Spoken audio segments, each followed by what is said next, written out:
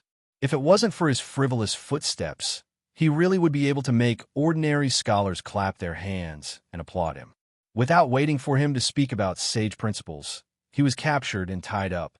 This aristocratic family's son shouted that he was Zhong Chengxin, that he was the eldest son of the Zhong family's first wife. He didn't care about the famous teapot that was worth 100 taels of silver and smashed it on the ground. There was an uproar inside and outside the fish dragon gang. Wait a little longer. The sound of horse hooves finally came again. It was far louder than the clamor of the soldiers' footsteps.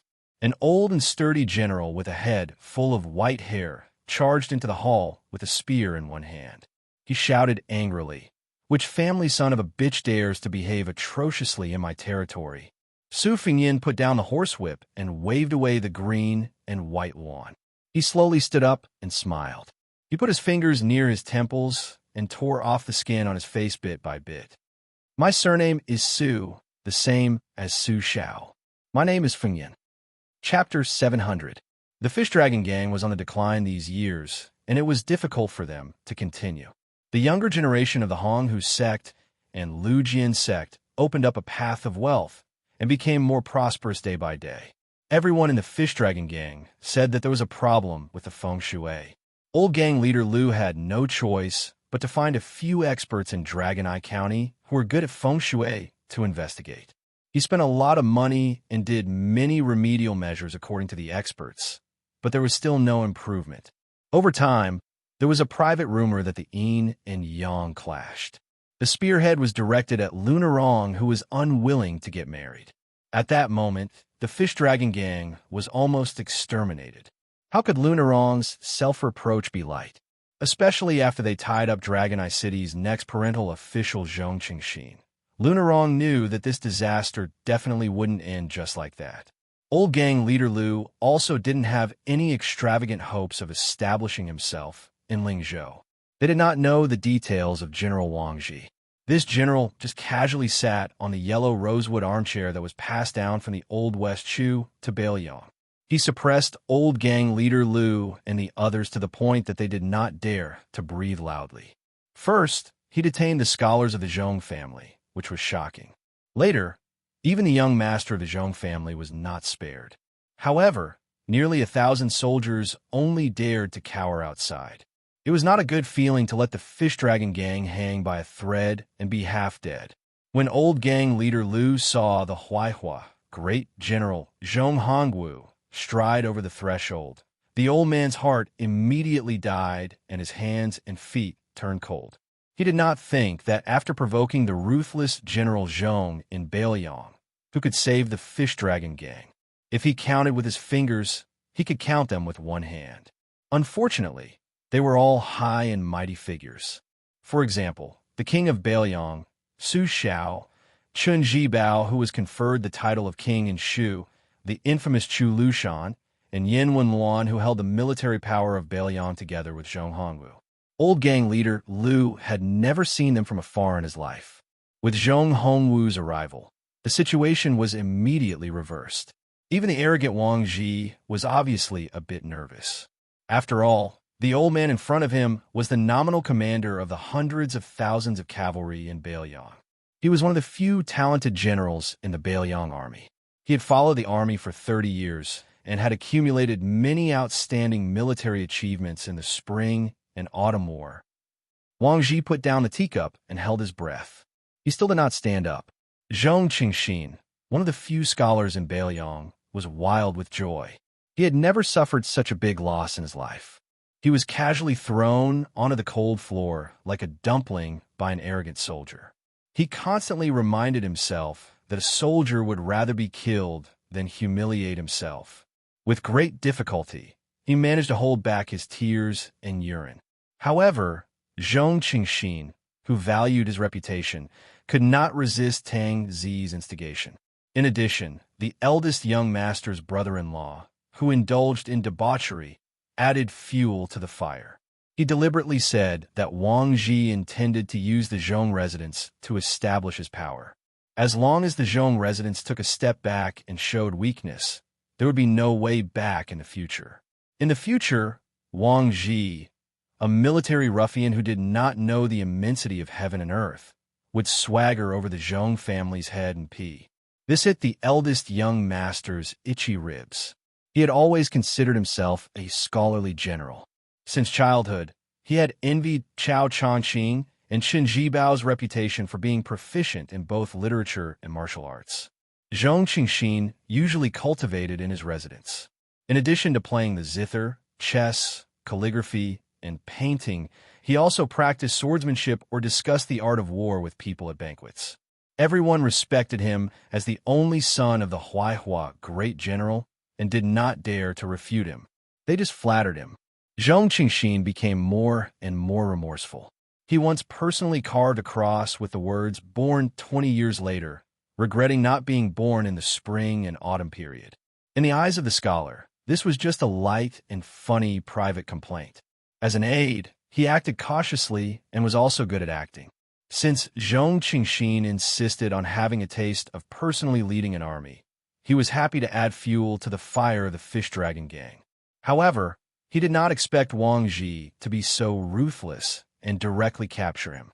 He was surprised and secretly afraid, not because of Wang Ji's rude and unreasonable attitude, but because of the unreasonable calmness of the young people of the Fish Dragon gang. He looked down on the embroidered pillow, Zhong Qingxin, but it did not mean that he looked down on all the disciples of the aristocratic families. Could it be that, as he had guessed, this was a meticulous, premeditated scheme against the Zhong family? Was it Zhong Qingxin's position as the county chief of Longqing County? Or was it a bigger scheme? He originally thought that when the great general of Huaihua arrived with his spear, all the conspiracies would come to light. Then, like ice water, they would quickly melt under the great general's fiery power. Although Zhong Hongwu was angry with the king of Bailiang and resigned from his position as the commander of the cavalry, his salary was still there and his official rank was still there. Although his authority was somewhat damaged, he was not someone that ordinary people could provoke. He dared to assert that at this time, the old general who seemed to have fallen out of favor in front of the king of Bailiang was someone that even the military officer Yan Wenwan did not dare to openly criticize. The officialdom was just this interesting. Zhong Qingxin becoming the next county chief of Longyan County was a wake-up call to the entire officialdom of Bailiang. But the next scene was unforgettable for everyone in the hall. The white-haired young man slowly tore off the skin on his face, revealing a rarely seen handsome and feminine face with a pair of peach blossom eyes. But the young master's appearance was elegant, and he had a kind of heroic demeanor that Zhong Qingxin would never have in his life. Su Xiao as in Su Xiao. When Wang Ji heard these words, he suddenly tightened his grip on his teacup. There was no doubt that Wang Ji was an extremely daring and truly talented martial artist. Otherwise, he would not have been able to personally lead his elite cavalry into the western regions to suppress bandits. This was probably a unique, pleasing style of a brave general on the border. There were not many people that Wang Ji admired, much less those younger than him. But after that assassination, he had personally experienced Han Jiaoxi's invincibility. In addition, after drinking wine with the king of Bailiang, Wang Ji, who had roughly 50 to 60% of the truth, was truly somewhat shocked and fearful of his royal highness. Wang Ji's 3,000 cavalry had only been able to kill Han Jiaoxi alone. As for the 2,000 cavalry under the command of his colleague from the Sword Pavilion, they had not been able to fight to the death. After Han Jiaoxi had passed through the cavalry formation, Wang Ji and He Yin had tacitly agreed to withdraw from the battlefield. Neither of them had any intention of wasting their 10 to 20 years of effort in the western regions. But after the Battle of Iron Gate, as far as Wang Ji knew, the forces on the surface were Prince Zhao Kai's 200 imperial guards and a dozen golden saber imperial bodyguards who had been hiding their strength. They were also protected by a female bodhisattva who was a top-notch expert. Su Fengyin had actually led his personal guards to attack them directly. What if Zhao Kai and the imperial court had a backup plan? Wasn't Su Fengyin afraid that he would die in the battle? Afterwards, he would implicate the entire Bailiang and be labeled as a traitor. This did not seem like a young man who only wanted to be the king of Bailiang for 10 years. She was determined to fight with Qin Jibao for Prince Liang's position and prevent the imperial court from interfering in the West. She was determined to do both. Wang Ji took a deep breath, put on his armor, and knelt down. His armor clanked loudly as he respectfully said, "General Wang Ji pays his respects to His Royal Highness." Old Chief Lu was at a complete loss. He was stunned on the spot. Lu Narong and Wang Dashi were even more incredulous.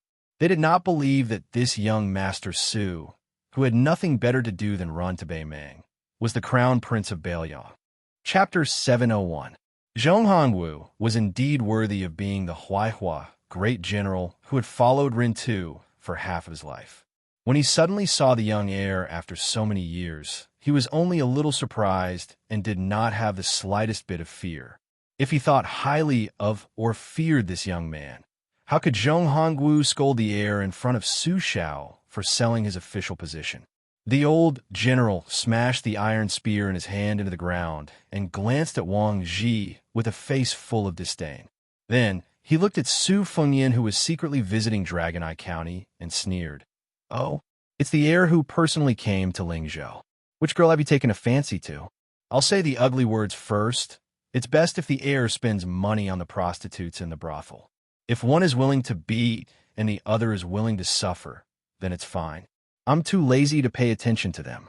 But if they forcefully kidnap women in Dragon Eye County, not to mention Wang Ji's 1,000 cavalry, even if your Highness White Horse is added, I won't let a single one go and will detain all of them." Lu Narong narrowed her eyes at the Huaihua great general who had accumulated a lot of power. Her hair stood on end. Su Fengyan handed the face that had taken root to Bluebird. He looked at Zhong Hongwu, who was like a tiger that refused to fall. He smiled gently. "Don't keep saying this, General. You're already an old man who has taken off your armor and returned to the fields. Just peacefully enjoy the rest of your life." The old general was furious. He already had a terrifying appearance. After he glared with his bell-like eyes, his aura was even more shocking. He shouted, "You dare?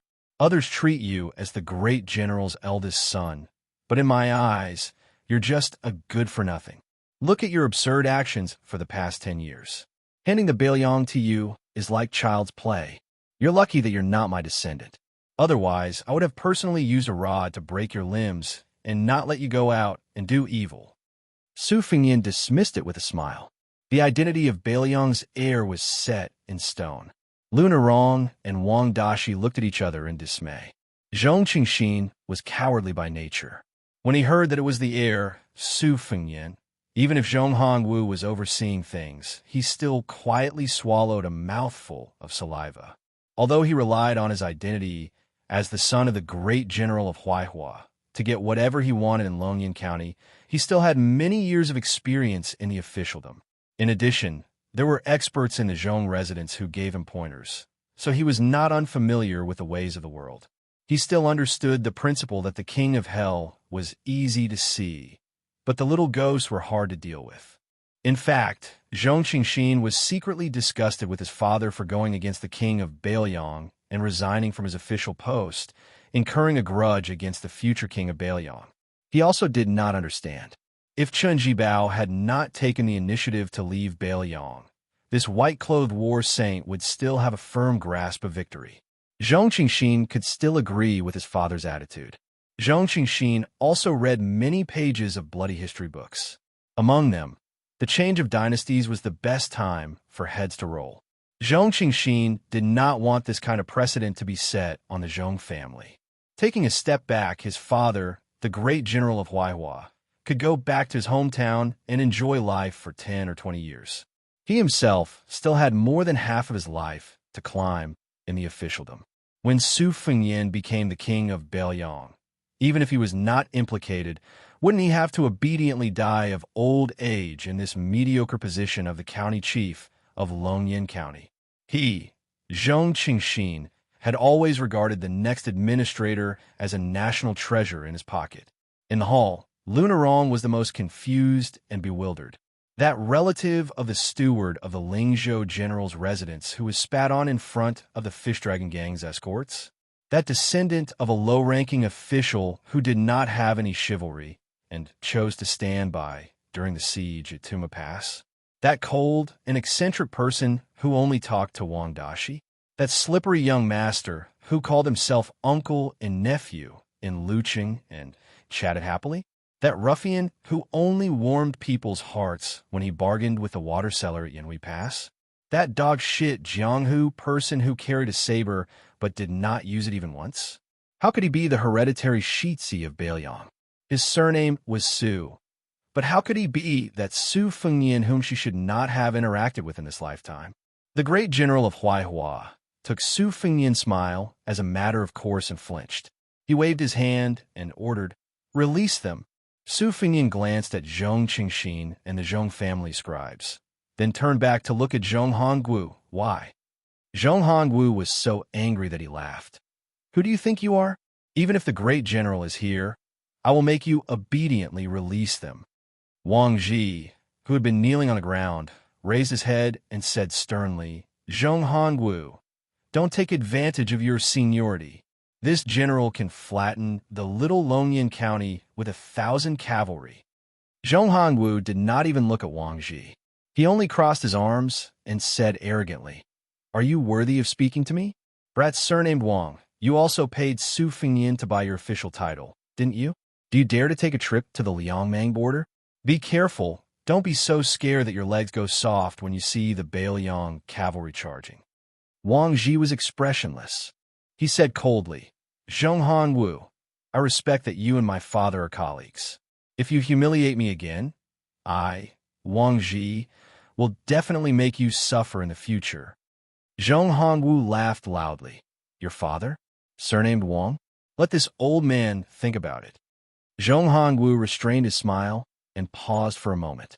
He turned his head and said mockingly, "In the Beiliang army, there really hasn't been a general surnamed Wang who has caught my eye in these 30 years. Who does that useless father of yours think he is?" Wang Ji gritted his teeth and did not say anything. Su Fengnian looked coldly at Zhong Hongwu's domineering attitude. In the Beiliang army, there were many small leaders. Zhong Hongwu had been the commander of the cavalry for nearly 10 years. Among the old generals of his generation, only Yin Wenwan could compare to him in terms of military achievements and prestige. Zhong Hongwu was fully deserving of the title of King of a Mountain. Together with Chen Jibao's line of youths, the three of them restrained each other. Apart from the Great Snow Dragon Cavalry and the Longxiang Army, most of the power in the Beiliang Army was divided among the three. Among the three of them, of course, the number one Beiliang protector, General Chen Jibao, was the leader. Yin Wenwan followed closely behind.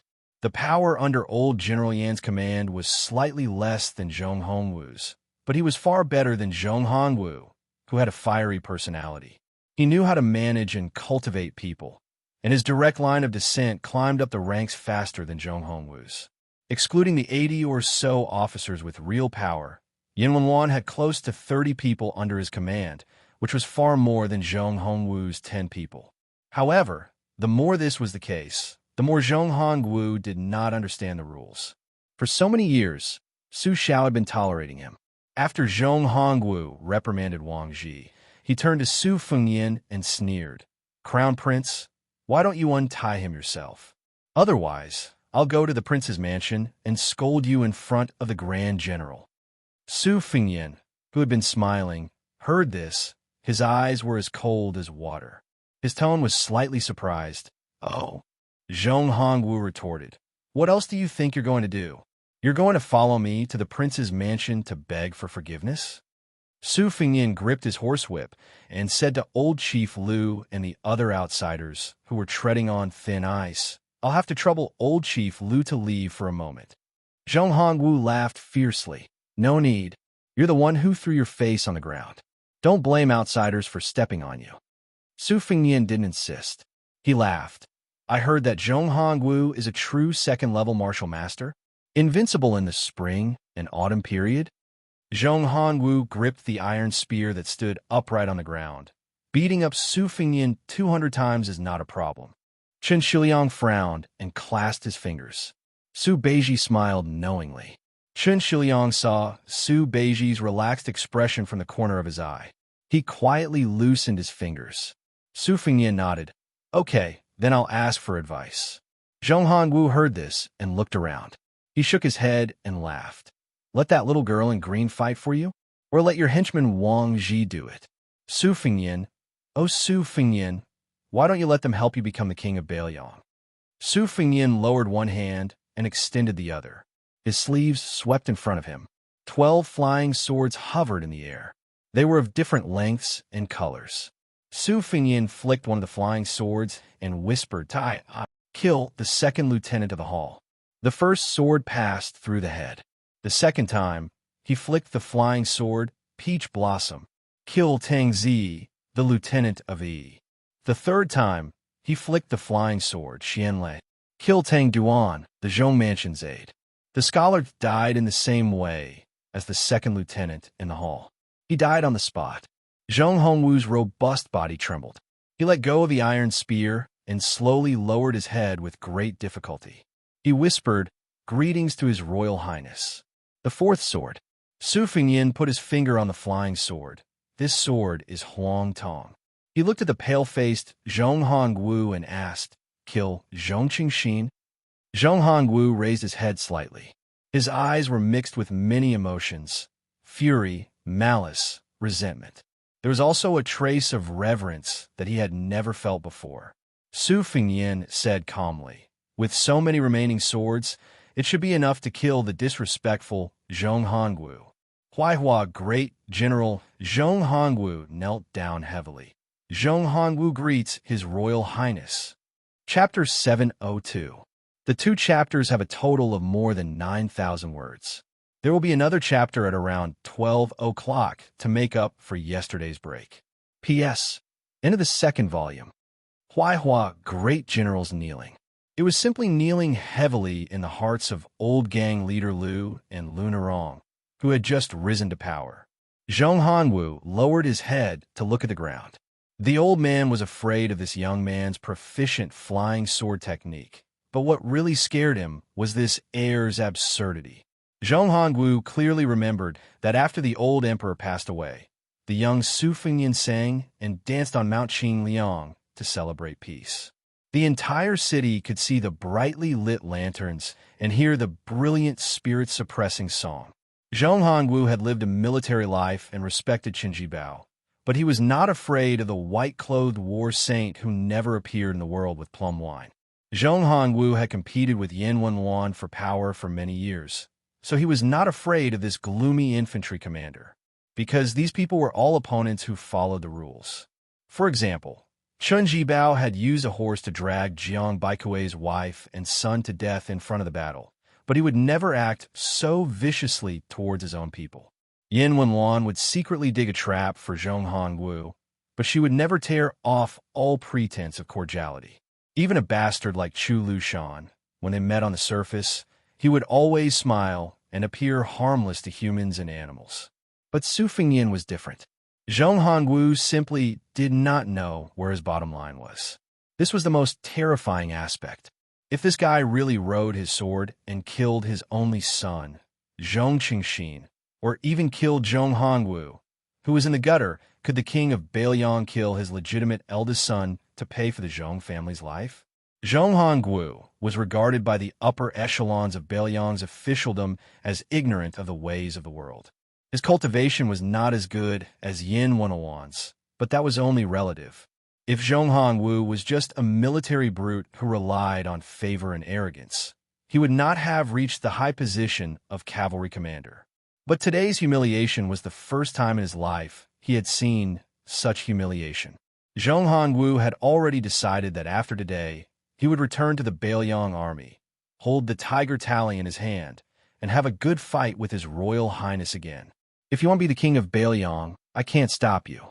But if you want to be the king of Bailiang to your heart's content, you have to go through me, Zhong Hongwu, and the hundreds of thousands of steel cavalry behind me first.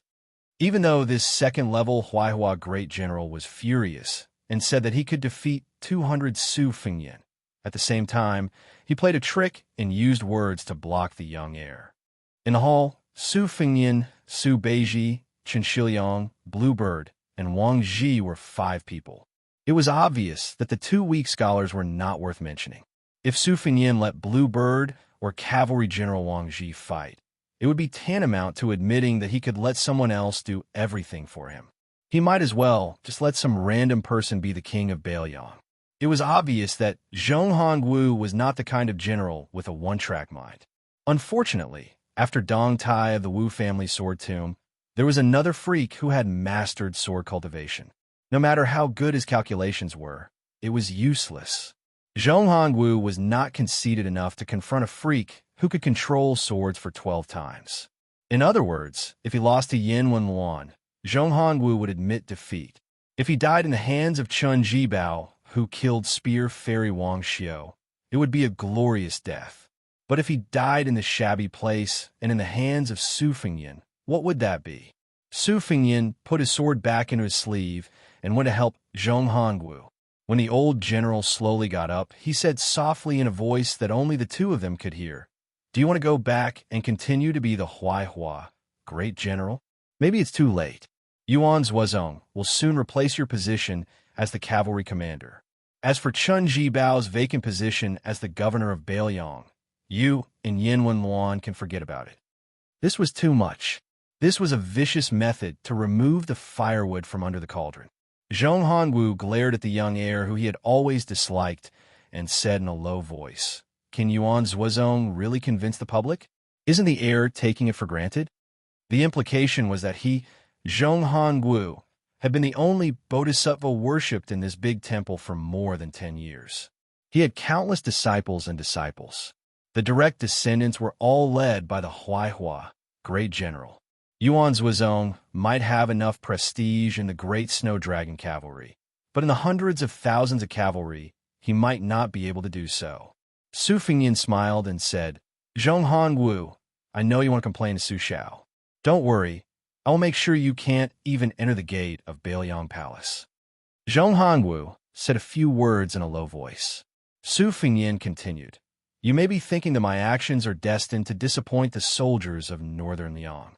At that time, you can arrange your subordinates to incite incessant clamor for you to return to the army. You can rest assured that if anyone dares to speak nonsense, Yuan Zuozong will take advantage of the situation and kick them out of the northern Liang army. He is worried that there is no place to place Dang Yu's confidants." Zhong Hongwu's expression changed slightly. This time, for the first time, he began to really look at this young man who he had looked down on since he was born. Su Fengyin waved his sleeve and said to Wang Ji with a smile, "General Wang, why don't you untie young Master Zhong and help him up?" This casual wave of the sleeve had already frightened Zhong Chengxin, who was like a bird startled by the twang of a bow. He lay on the ground and cried, "Your Highness, you don't have to untie me. I'll just lie down." Zhong Chengxin was really afraid that the moody His Royal Highness would untie him. If he was unhappy, he would be beheaded by a flying sword. It was safer to lie on the ground and pretend to be dead. Complaints and revenge would have to wait until he safely returned to the Zhong Manor. Anyway, Zhong Chengxin had made up his mind that as long as his father did not reconcile with the heir and come to his rescue, he would not get up. Su Fengyin smiled and said, "Your son seems to be the same as me. Why didn't you break his arms and legs so that he wouldn't run out and make a fool of himself?"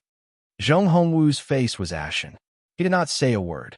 Su Fengyin patted Zhong Hongwu's shoulder in an extremely unruly manner. "I won't see you off. Remember to collect the corpse with young Master Zhong." Zhong Hongwu went to untie Zhong Chengxin with a dark face. He then picked up the corpse of his good friend's son, Tang Duan. As for the second lieutenant, he did not even look at him. Before Zhong Hongwu left the hall, he wanted to pull out his iron spear. Su Fengyin said flatly, "Stay." Zhong Hongwu turned his head and glanced at His Royal Highness, who did not give him any way out. He narrowed his eyes and smiled. Zhong Chengxin was startled. He did not care about his father's expression and hurriedly turned around and bowed. He flattered, "I heard that your Highness's poetry is outstanding. I have an ancient inkstone in my manor called 108. It makes no sound when touched, and it does not damage the ink.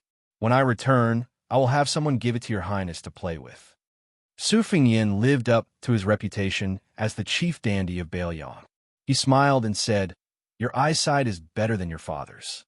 Originally, you could forget about being the county chief of Longqing County. Seeing that you are tactful, I will take up the position today. Bailiang's geography was long and narrow. Compared to the people of Gangnam-do, the number of registered households in the prefecture was a bit shabby. Therefore, there was no need for local people to go out and become officials. It was funny to say that Su Xiao had personally destroyed the foundation of the Xianxia clan.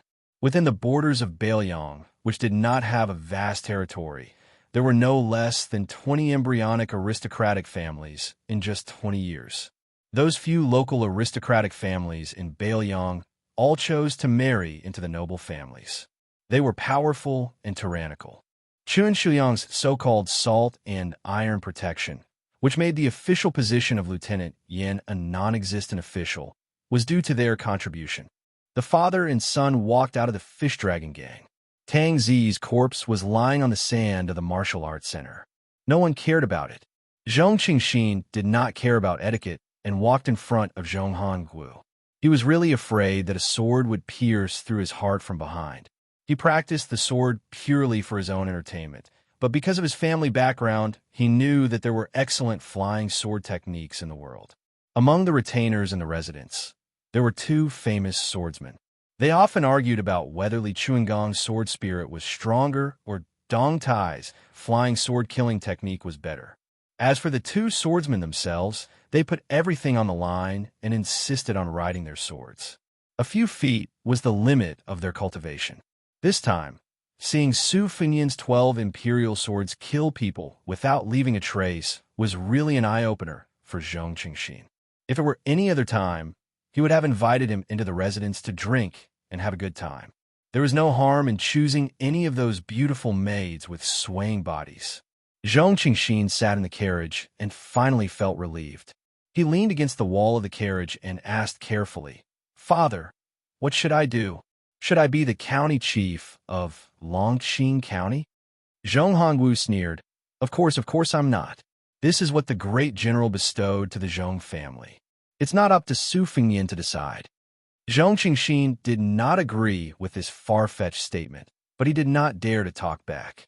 When he saw Tang Duan's corpse, he quickly shrank back and moved further away. Zhong Hongwu saw this action and sighed in his heart. There was a reason why he did not allow his only son to join the army. Other than spoiling him when he was young, he naturally did not want Zhong Qingxin to go to the border to take risks and fight.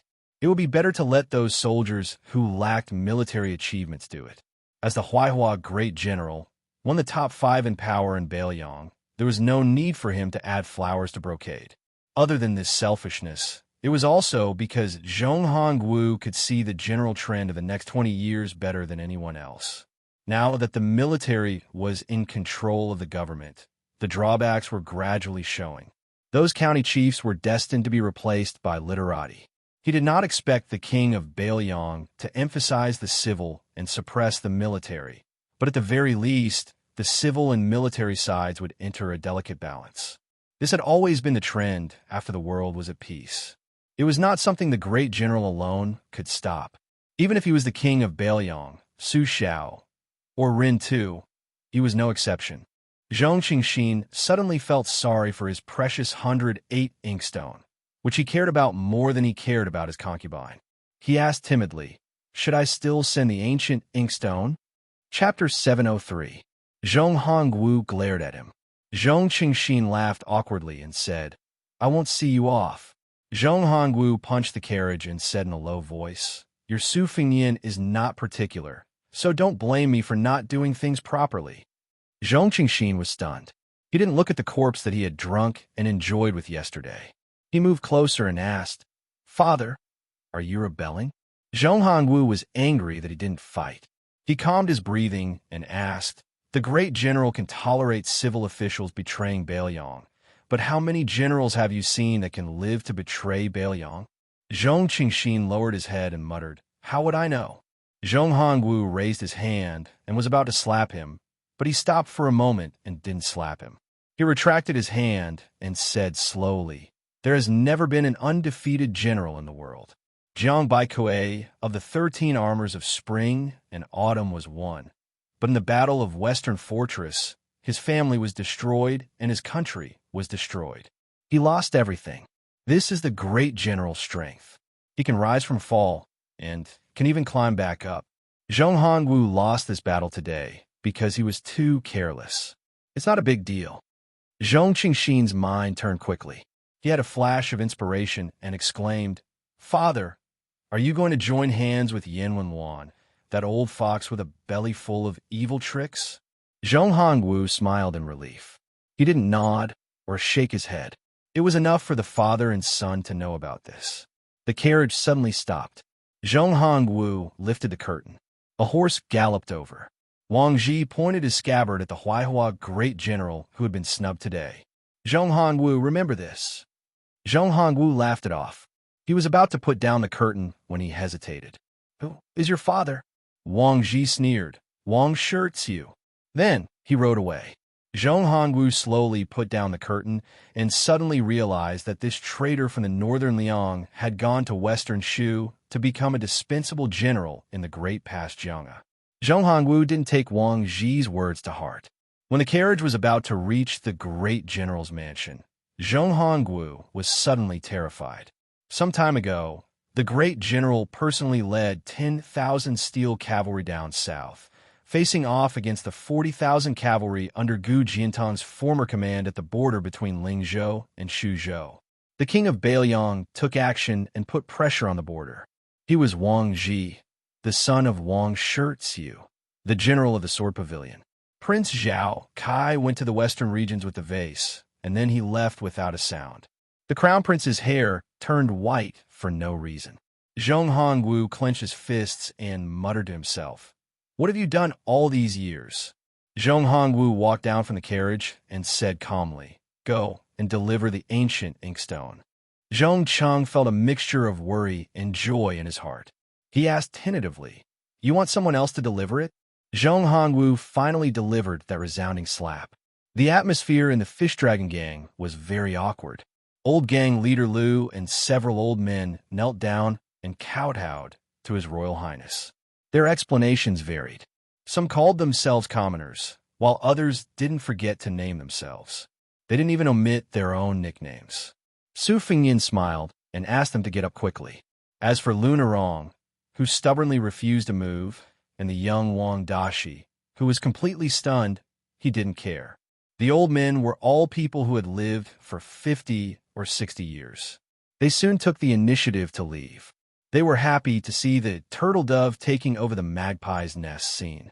Old gang leader Lu winked at his granddaughter Lu Nerong and went to appease the gang members.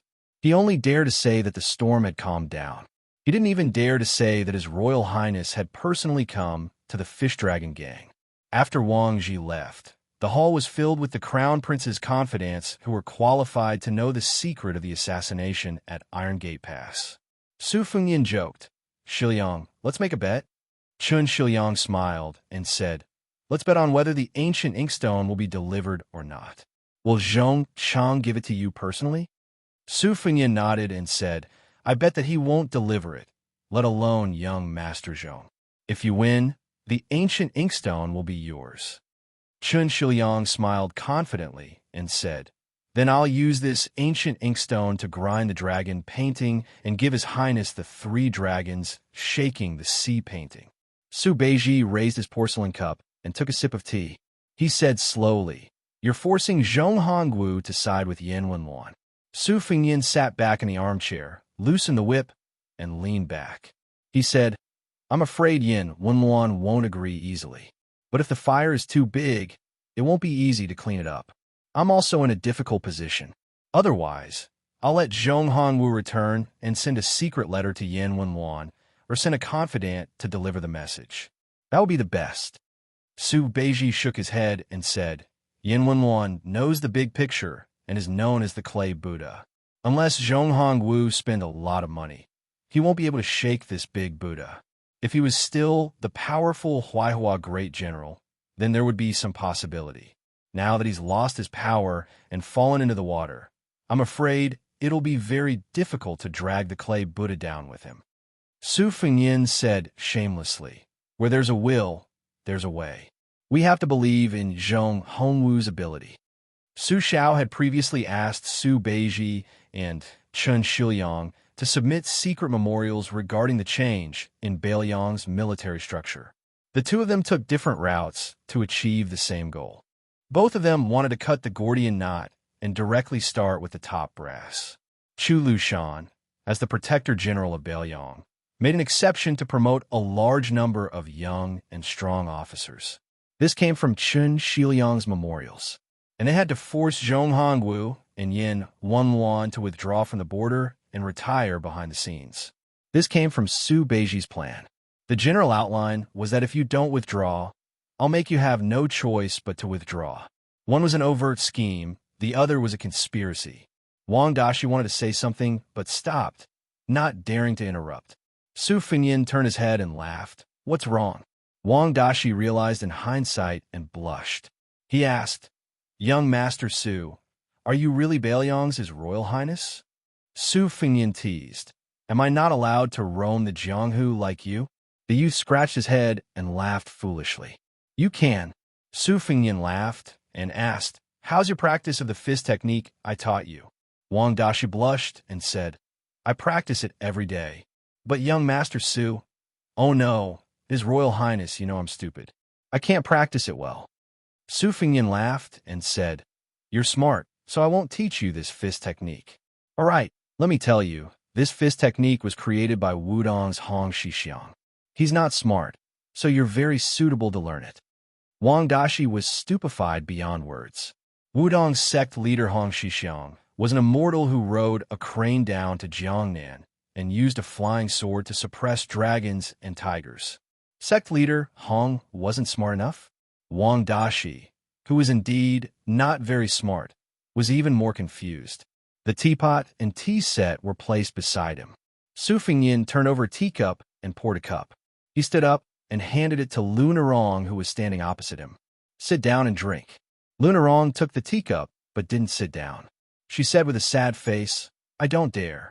Su Fengyin glanced at her. The Fish Dragon Gang will hang the flag tomorrow. That Wang Ji will support you. Lunarong bit her lip and shook her head. Su Fengyin had been with her for a long time. He knew that she liked to be stubborn, so he didn't find it strange. He didn't make things difficult for this Jianghu girl. He said goodbye and walked to the door of the hall.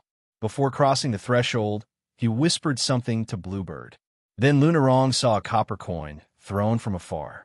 This time, Lunarong didn't deliberately turn a blind eye to it like last time on the hillside with thousands of miles of yellow sand. Instead, she caught the copper coin. That time, Su Fengyin explained some principles to her and said that one should be outwardly, but inwardly, outwardly.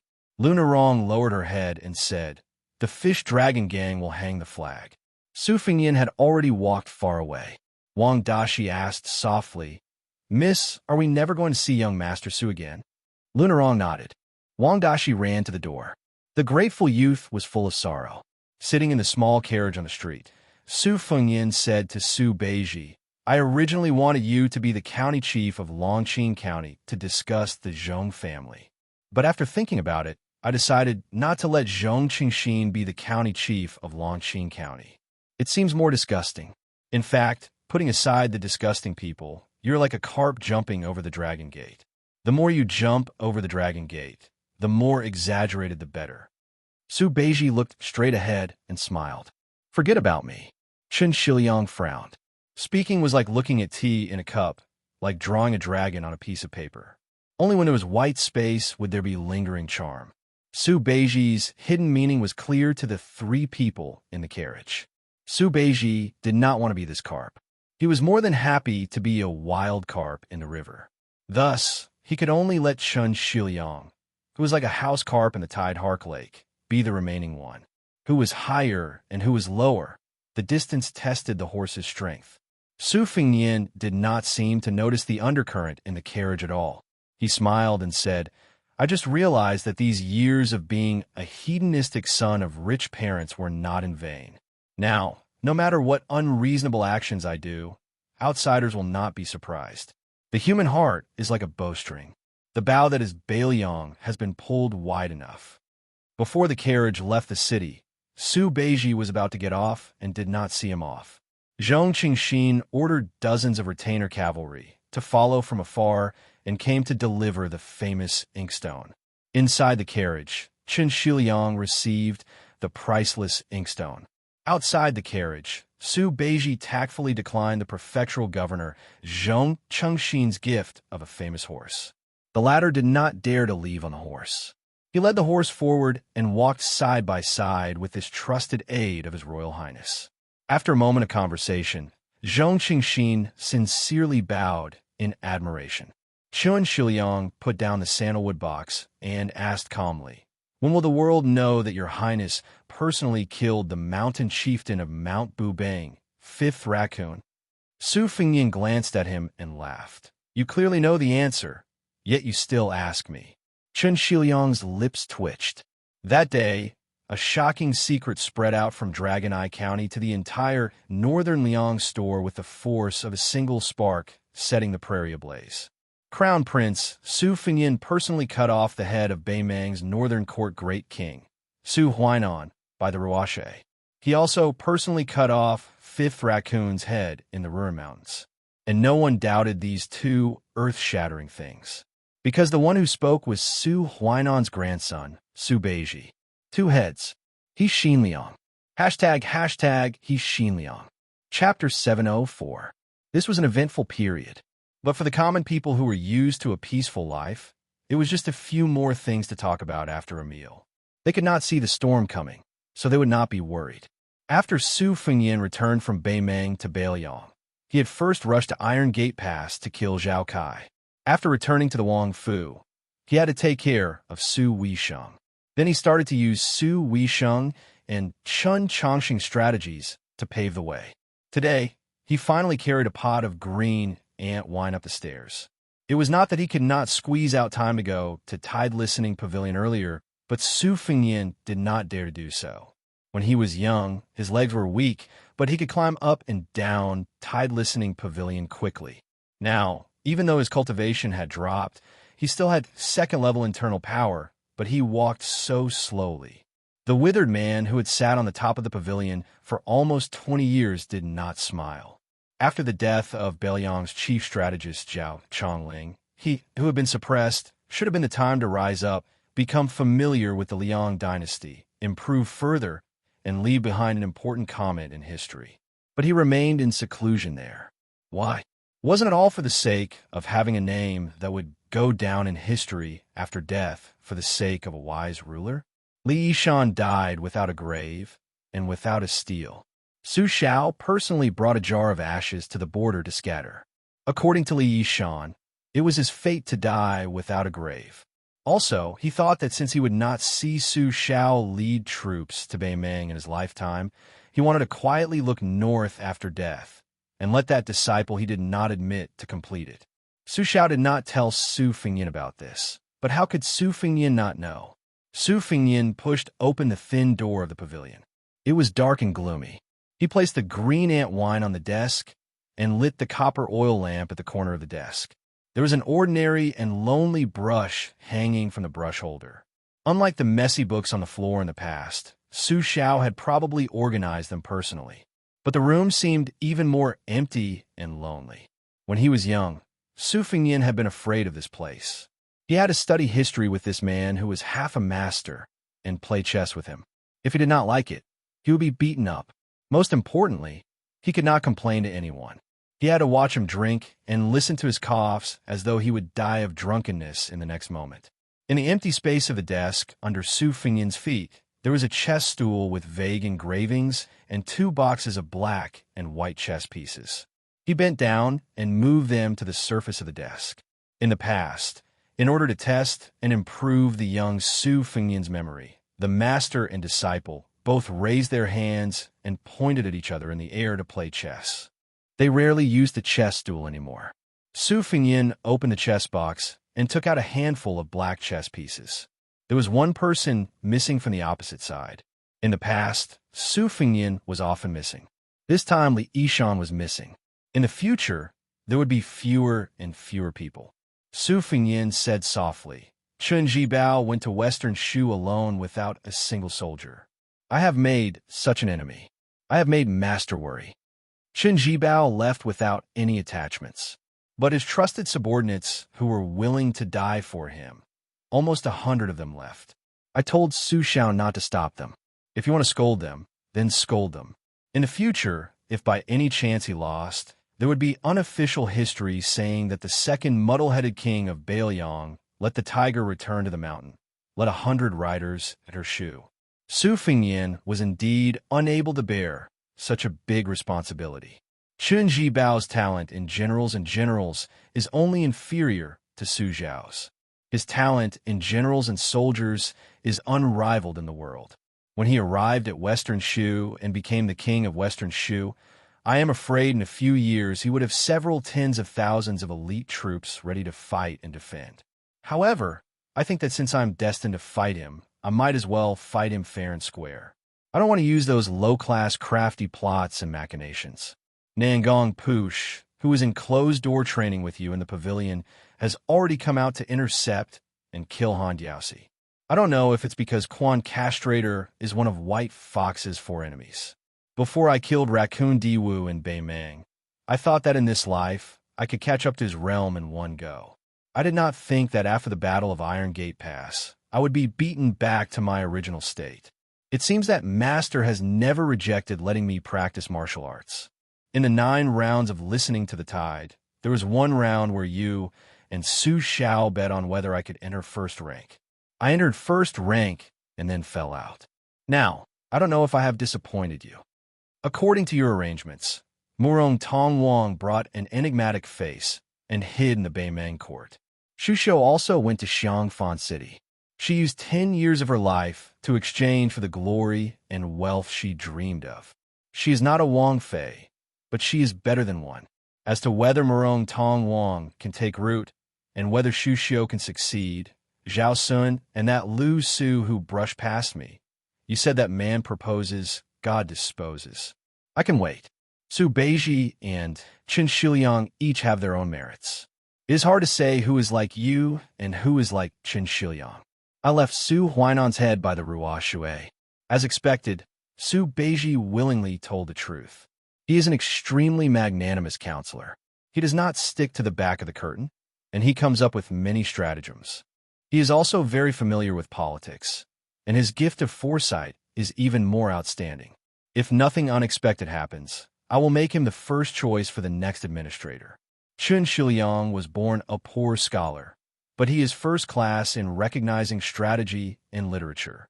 You once commented that strategists should plan for themselves, for others, for the army, for the country, and for the world.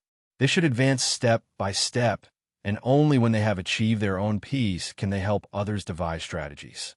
You said that strategists' talent in military strategy is something that can only be discovered but not sought. You yourself are a scholar, but you do not recommend that scholars give advice on how to conquer an army. You can skip this realm, but you must have the vision to plan for the country. You even said that Northern Liang's chess game is a helpless game of governing an orphan. You can only seek victory amidst danger. Strategists do not have to deliberately seek to rule the world.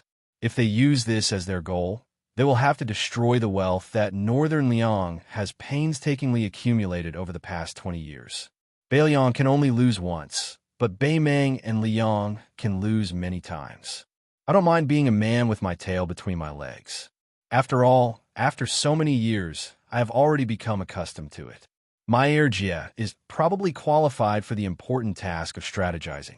I will make Wutangan into a strategic location similar to Guangling Wang, Zhao Yi's spring snow building, who said that women are like that Longquan kiln, which has never been passed down from generation to generation. Su Fengyan rambled on like this. He was originally not a long-winded person. He was like this when he killed the enemy. During the Qingming festival, he killed Tao, Qianji, the devil Xiaoling, Tuoba Chunsen's retainer, and the 5th raccoon of Mount Tibbing. Su Fengyan lowered his head and said, "You once used your Go skill to evaluate several strategists in the world. Among them, Huang Longshi won first place, obtaining 76 pieces. Yuan Bunshi, who has always been hiding behind the emperor, came in second, obtaining 67 pieces. Today, I will be bold enough to give Master the final verdict. During the spring and autumn period, you helped Su Xiao, which was tantamount to helping the Zhao family son of heaven to seek the world and unify the Central Plains. The Liang dynasty's territory was vast, no less than the great Emperor Qin's kingdom 800 years ago. 10 pieces, 10 pieces. Su Fengyan placed 10 pieces on the go board. Seeing through the matter of foresight, Master almost single-handedly advised Su Xiao not to strive for the world and not to sit on that scalding hot dragon throne. 6 pieces. Step by step, you drove Chun Jibao into Shu and obtained 4 pieces. After gently placing down 6 pieces, Su Fengyan grabbed a handful of go pieces from the go box. As for the matter of geography, under your guidance, the imperial court allowed Su Xiao to lead troops into Beiliang and be given the title of king of a different surname. He was far away from the capital and was able to guard the northwest gate of the dynasty and obtain 9 pieces. You liked to personally plan troops, but you single-handedly facilitated the battle of the imperial concubine's tomb and Chu Lushan's 1,000-man cavalry to open Shu. After pacifying western Shu, you even used the strategy of exterminating the family. After entering Beiliang, you created no less than 100,000 refugees and sinners to form an army that could fight. Once I became the king of Beiliang, I would issue an amnesty and have 100,000 troops. 8 pieces. As for diplomacy, Su Xiao followed your arrangements and mediated with the imperial court, Zhang Julu, and Gu Jiantang for more than 10 years. He did not fall behind and was far better than the king of Yan strategists. He was fully deserving of the title of #1 expert in the world. 9 pieces. As for astronomy, you did not believe in ghosts and gods, so you did not get a piece. As for the appreciation of people, Su Zhao's 6 pieces, Yuan Zuozong, Chu Lushan, and Qi Danghua all came from your unique insight and obtained 6 pieces. Yao Jian and Yi Shizhen took 4 pieces. After that, you personally wrote down the carving method for Su Beiji and Chen Shiliang, adding 4 pieces for now. Northern Liang is a desolate place. It only has 3 provinces in its hands. Even under your meticulous planning and management, Northern Mang still doesn't dare to make a single move. Moreover, you successfully obtained the hereditary title for Su Xiao, giving an idiot like me the chance to become the Northern Liang king and obtain 8 sons. There were a full 60 pieces on the chessboard. Then, there were the relatively idle 6 pieces. 11 pieces slowly appeared on the chessboard. Su Fengyan looked at the chessboard in a daze. A strategist must first plan for himself. Huang Longshi, who single-handedly created the chaos of the spring and autumn period, is still free and unfettered. Yuan Bunshi, who is invincible behind the scenes in the Zhao family, is also safe and sound, hiding in the imperial court. The king of Yan's chief strategist is above tens of thousands of people in Nanjiang, enjoying the riches and honor of the mortal world. Master, what about you? He lifted a pot of green ant wine. He poured the wine on the chessboard. After pouring out all the green ants in the pot, Su Fengyan, who was alone in the room, had tears streaming down his face. He choked and said, "Master, who do you want me to bring wine to in the future?" Chapter 705. There are 2 more chapters to make up for yesterday's update. The sky gradually turned dark. Su Fengyan walked out of Su Weisheng's room that was filled with the smell of medicine. Cucumber, the maid, had been sticking to the crown prince, whom she hadn't seen in a long time. She sniffed at the door and wanted to take off the sachet at her waist and hang it on the crown prince to wash away the smell of medicine. However, Su Fengyan shook his head and walked into the courtyard with her. Seeing Su Xiao dozing off on the stone bench, Cucumber covered her mouth and smiled. She tiptoed out of the courtyard so as not to disturb the king of Beiliang and his royal highness time together. Before leaving, she looked back and saw the crown prince's white hair, which made her worried. The moment Su Fengyan sat down, the dozing off Su Xiao woke up. He rubbed his cheeks and said self-mockingly, "I get sleepy when I'm old. I remember when I was young, whether it was killing enemies or running for my life, I didn't sleep for 3 days and 3 nights. I didn't see any fatigue. As long as I had a good night's sleep, I could eat 4 to 5 kilograms of cooked meat when I woke up. I really have to admit that I'm old. Su Fengyin smiled. A real man doesn't talk about his past glory. Who hasn't aged before? You're not a Taoist who hides in a cave to cultivate immortality. Moreover, with your comprehension, you want to achieve immortality? You've been a level 2 master your whole life. Look at General Gu Jiantang, who's even younger than you. He's already on the martial ranking. Aren't you ashamed? Su Xiao wanted to laugh out loud, but he didn't dare to disturb his daughter, who was recuperating in a room. He pulled up his sleeves and put his hands in his sleeves. He didn't look like the king of Bailiang, nor did he look like a general. Instead, he looked like an old man who didn't have to worry about food and clothing. He laughed softly. You don't understand.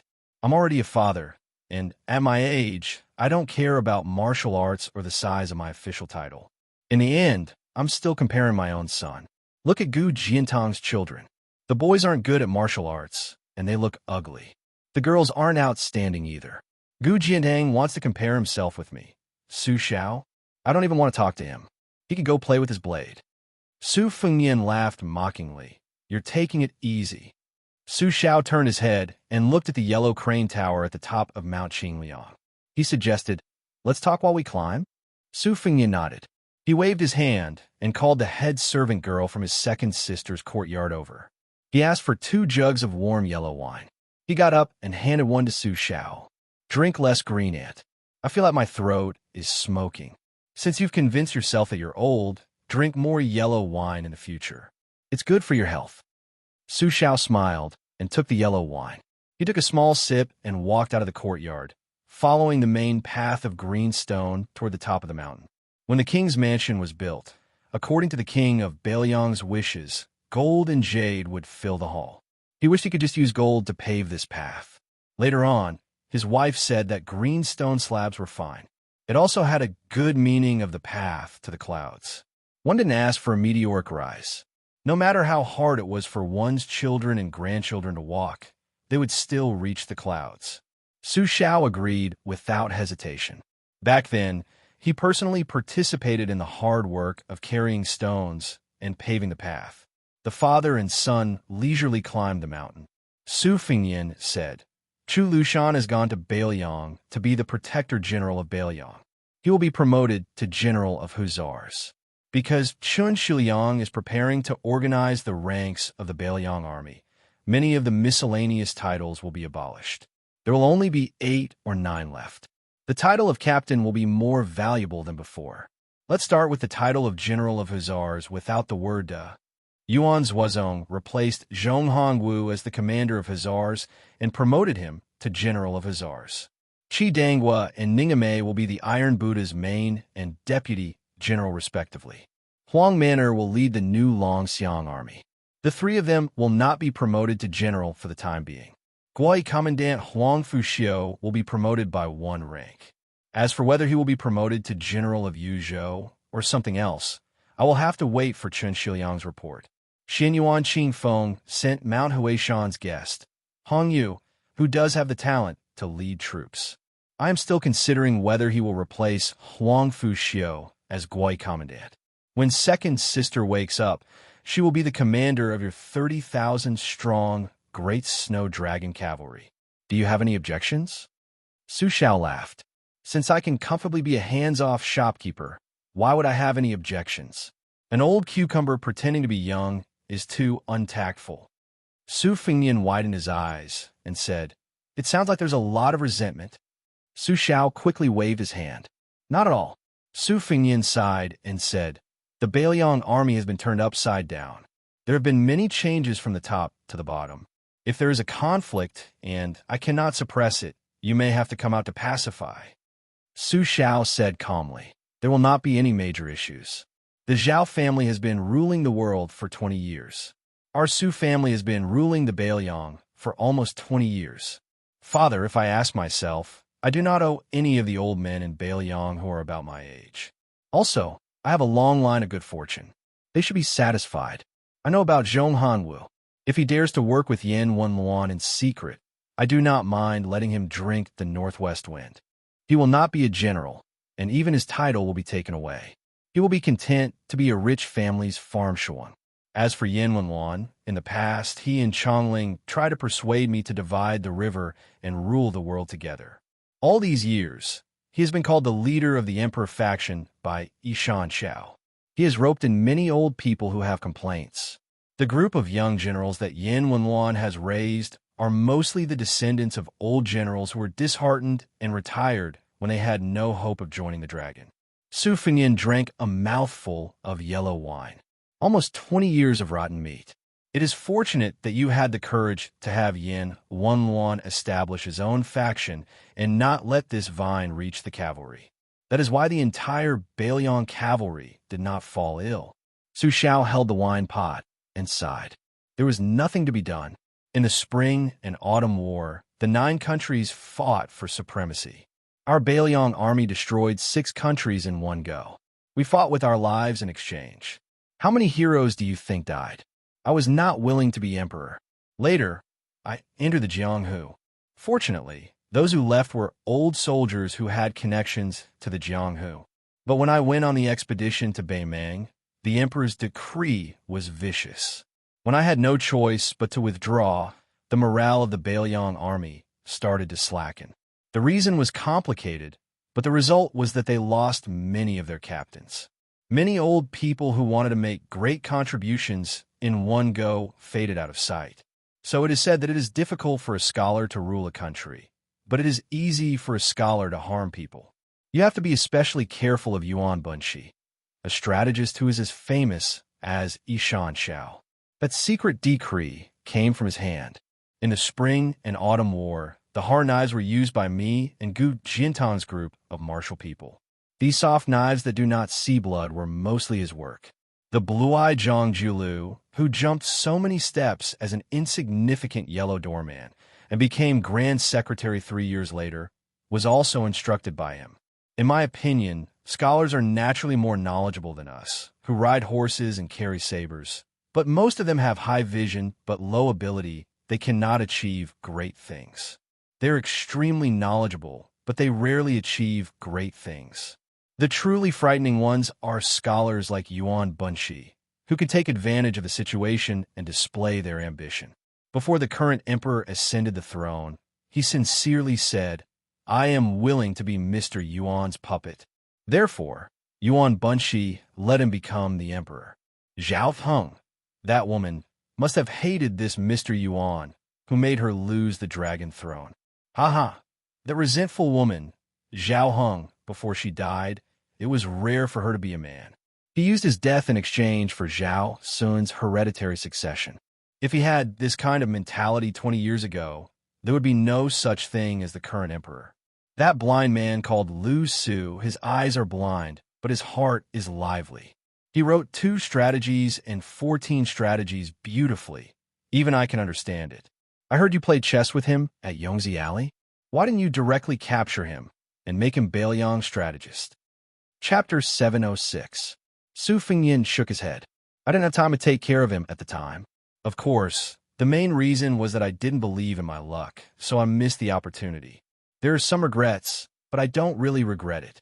I've experienced Zhao Sun's ability as king of Jing'an. He's very good at enduring, but he's still not as good as his father.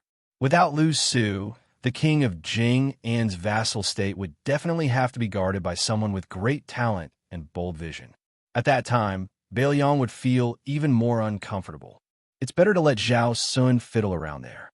The vassal state has to enter the capital to meet the emperor every 4 years. If he dares to bring Lu Su along, I'm worried that he'll be poached. At that time, this once-in-a-century civil official vassal state would become the biggest joke. Su Xiao smiled with gratification. You're worthy of being my son, Su Xiao. You're so domineering. Su Fengyin smiled helplessly. Su Xiao laughed. Outside Dunhuang, 1 man and 1 sword guarding the city gate. That's quite domineering. No wonder that girl Sweet Potato is so dead set on you. Su Fengyin stopped when they were still some distance away from the top of the mountain. Together with Su Xiao, he looked at the panoramic view of Liangzhou. Yi Shizhen and Chu Lushan, one in the open and one in the dark, control the Bailiang spy agency. Since Lu Qiuer became the protector of Bailiang, she has to spit out a piece of meat. I plan to let Qin Shiliang take care of it. As for Yi Shizhen, do you have a suitable candidate in mind? Su Xiao asked softly. Why don't you choose Su Beiji? Su Fengyan shook his head. I want him to be wholeheartedly focused on becoming the next administrator. He'll be too distracted if he's involved in the spy agency. Spies are small and meticulous, but the administrator requires big plans. Besides, Su Beiji's health isn't good. I don't want him to follow in my master's footsteps. Su Xiao nodded and gazed off into the distance. As they continued to climb the mountain, Su Xiao said, Wu Qi should have already entered Shu from Beimang and joined Chen Jibao. Su Fengyan said bitterly, this trip to Beimang was very difficult, but I didn't even get to meet this uncle. Su Xiao shook his head and said, maybe you have, but you just don't know. You don't have to think too much about it. The fate between relatives has come to an end. Su Xiao continued, no one's son is born rich, and no one's son can't die. My son is no exception. If he wanted to inherit the family business, he had to rely on himself. For the past 20 years, I have been waiting for you to grow up, while Chen Jibao has been waiting for you to die. My friendship with old Chen's family ended after he went to Iron Gate Pass and tried to kill you and Zhao Kai. This is also good. No one has wronged anyone. Feng Yin, I forced you to travel 3 times. Don't blame me for being cruel. Su Fengyan joked, I know you are holding a grudge. I beat you with a broom so many times. Su Xiao almost laughed until tears came out his eyes. He coughed a few times and drank some warm wine to calm himself down. Finally, they reached the top of Mount Qingliang. The weather was clear and the view was excellent. Su Xiao's body was slouched, and he squinted at the west gate. Among the 6 kings, besides father, the king of Yin, Zhao Bing, has the strongest army. When the emperor wanted to make Chen Jibao the king of southern Jiang, he had the intention of keeping Zhao Bing in check. The king of Guangling, Zhao Yi, was born of the same mother as the emperor and was highly regarded. The beating on the surface was nothing more than an act for outsiders to see. The left servant of the province, Sun Shiji, was made the Guangling magistrate because he was worried that Zhao Yi's methods would be too extreme and cause criticism. It would be difficult to guarantee that the Liang dynasty would be the 3rd hereditary ruler. The emperor's treatment of these 2 men showed how close he was. The king of Jiaodong, Zhao Sui, because he was in charge of the 2 Liao, he inevitably had some friendship with me. Over the years, he was dealt with by the emperor and Zhang Julu and Gu Jiantang. His situation was indeed a bit bleak. But although he was born in the emperor's family, his personality was rare and straightforward. After a heart-to-heart, he was trustworthy. Not to mention the king of Jing and Zhao Sun, the king of Huainan of Xiongzhou, Zhao Ying, was originally very similar to the old emperor. It was just that he lacked fate. Moreover, he had to be pure and simple. Among the 5 kings, he was the most severely suppressed and did not have any real power. This time, the kings will enter the capital as usual. I definitely won't go, but Chen Jibao, who has not been made a king yet, is destined to go. Therefore, it will be a big scene of the 6 kings entering the capital. Su Fengyan shook the empty wine pot and asked, the crown prince has not been decided yet. Su Xiao smiled and said, if nothing unexpected happens, the 4th prince, Zhao Zhuan, will be made the crown prince before the other princes are made kings. Who let this kid be favored by Yuan Bunshi? Su Fengyan frowned and said, isn't it said that the eldest and not the youngest, the legitimate and not the illegitimate? Although Zhao Zhuan is the legitimate son, the first prince, Zhao Wu, is the legitimate eldest son. Su Xiao handed the wine pot, which was still half full, to Su Fengyan and said calmly, Zhao Wu's character is unyielding. Now that the world is at peace, what he needs is stability and stability. He does not need a crown prince who is suitable to fight for the throne. Zhao Zhuan is different. He has been smooth and slick in dealing with people for many years. He is destined to amaze the world with a single brilliant feat. Another important point is that their mother, Empress Zhao Ji, seems to have secretly instilled in them the idea that one day the older brother will be a general and the younger brother will be emperor. Although Zhao Wu has a bad temper, he has believed in Zhao Zi's words since he was young. He also has a very good relationship with his younger brother, Zhao Zhuan. I believe that there will not be too many twists and turns when the crown prince position, which has been empty for more than 10 years, rises to the surface.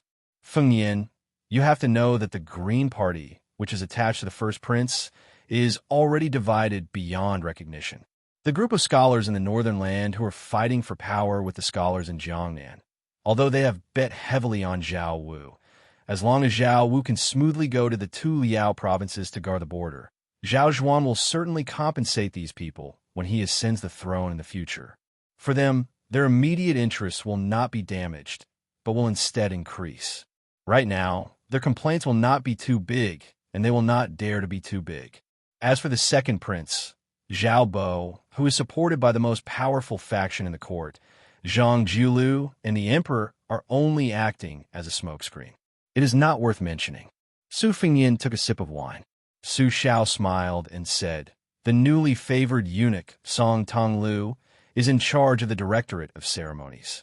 After the cat Han Sheng left the capital, although he has not directly become the head eunuch of the Directorate of Ceremonies, he has taken over the Directorate of Ceremonies from his master. The court knows that I will obviously not pay attention to the show of the crown prince ascending the throne and the princes going out. So they had Song Tonglu come to Bailiang in private and bring you 2 sets of the crown prince's makeup clothes. One is red and the other is white. The white set is specially made for you. In the end, they want you to go to the capital to watch the ceremony. Are you going? Su Fengyin asked 9 deaths. Su Xiao shook his head and said, "This time is different. It will be difficult to die, even if you want to. The emperor and the empress will protect you from both sides.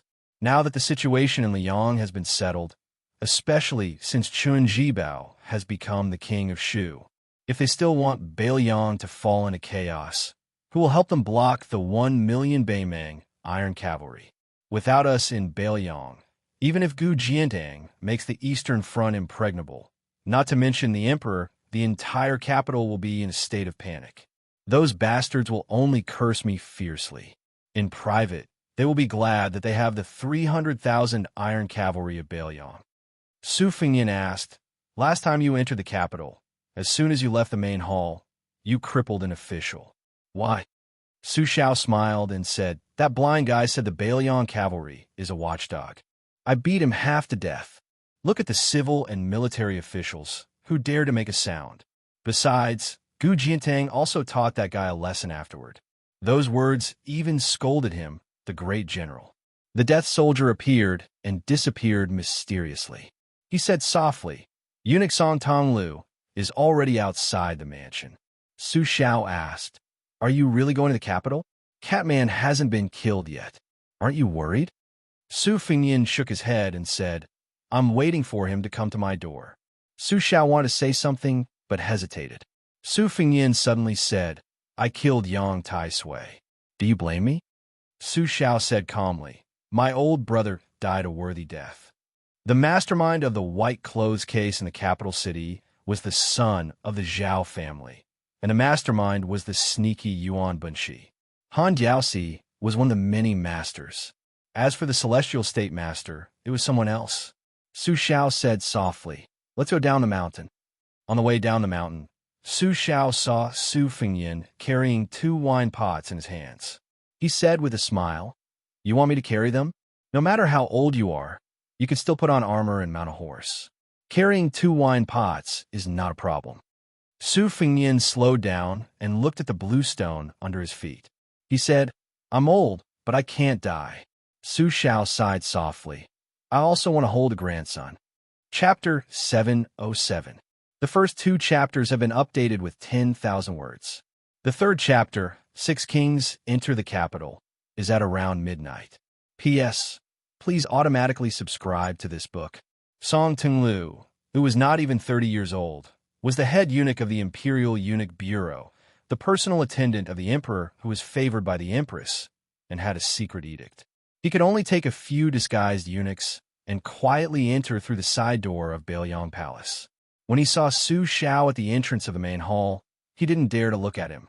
He had the palace guard stay outside the door and quickly stepped over the threshold alone. With a plop, he knelt down solidly.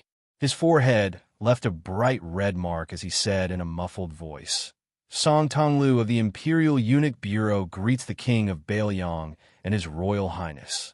Su Xiao and Su Fengyan didn't sit down, but they also didn't move to greet this eunuch who already held great power. Su Xiao smiled lightly and said, "Song Jiao Temple, rise and announce the edict."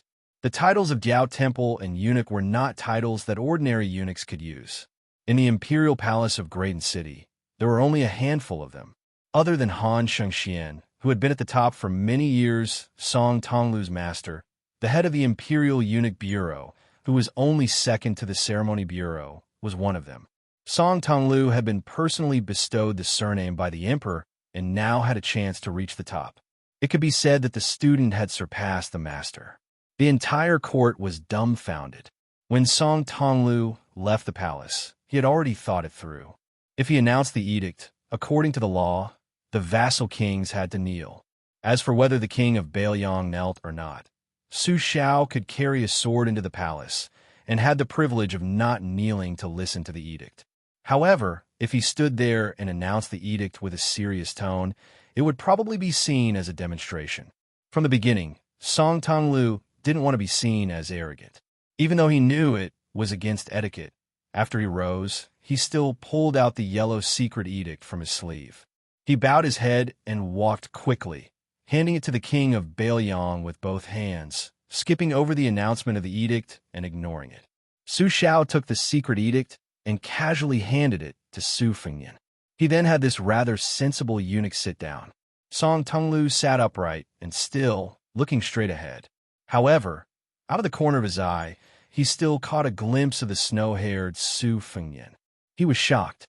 For some reason, when he looked out of the corner of his eye, His Royal Highness was clearly lowering his head to read the edict. Song Tonglu was able to stand out among the tens of thousands of eunuchs in the palace and climb to the top step by relying on his extraordinary talent for observation. He immediately knew that the young heir had sensed his unintentional spying. He immediately lowered his gaze and only dared to look hard at his knees. Su Xiao smiled and said a few words of greeting. "Song Jiao Temple has been hard on you." Song Tonglu quickly shook his head and said, "I don't dare. This is my duty." Su Xiao smiled and asked, "Song Jiao Temple, why don't you stay in Bailiang for a few more days? This king can entertain you to his heart's content." The young eunuch, who was startled by the mention of Song Jiao Temple, quickly got up and knelt on the ground again. He said apologetically, "Song Tonglu needs to immediately return to the capital to report. I may not even be able to eat a meal. I hope the king of Bailiang will be magnanimous enough to forgive me." Su Xiao walked over and helped Song Tonglu up. It's fine. We don't need to be so courteous. Let's do it as smoothly as is appropriate. We won't delay Song Jiao Temple's return to report. Let's go. This king will see you out."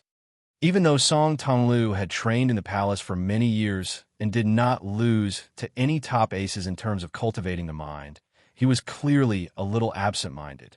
He said respectfully, "I really don't dare to trouble the king of Bailiang."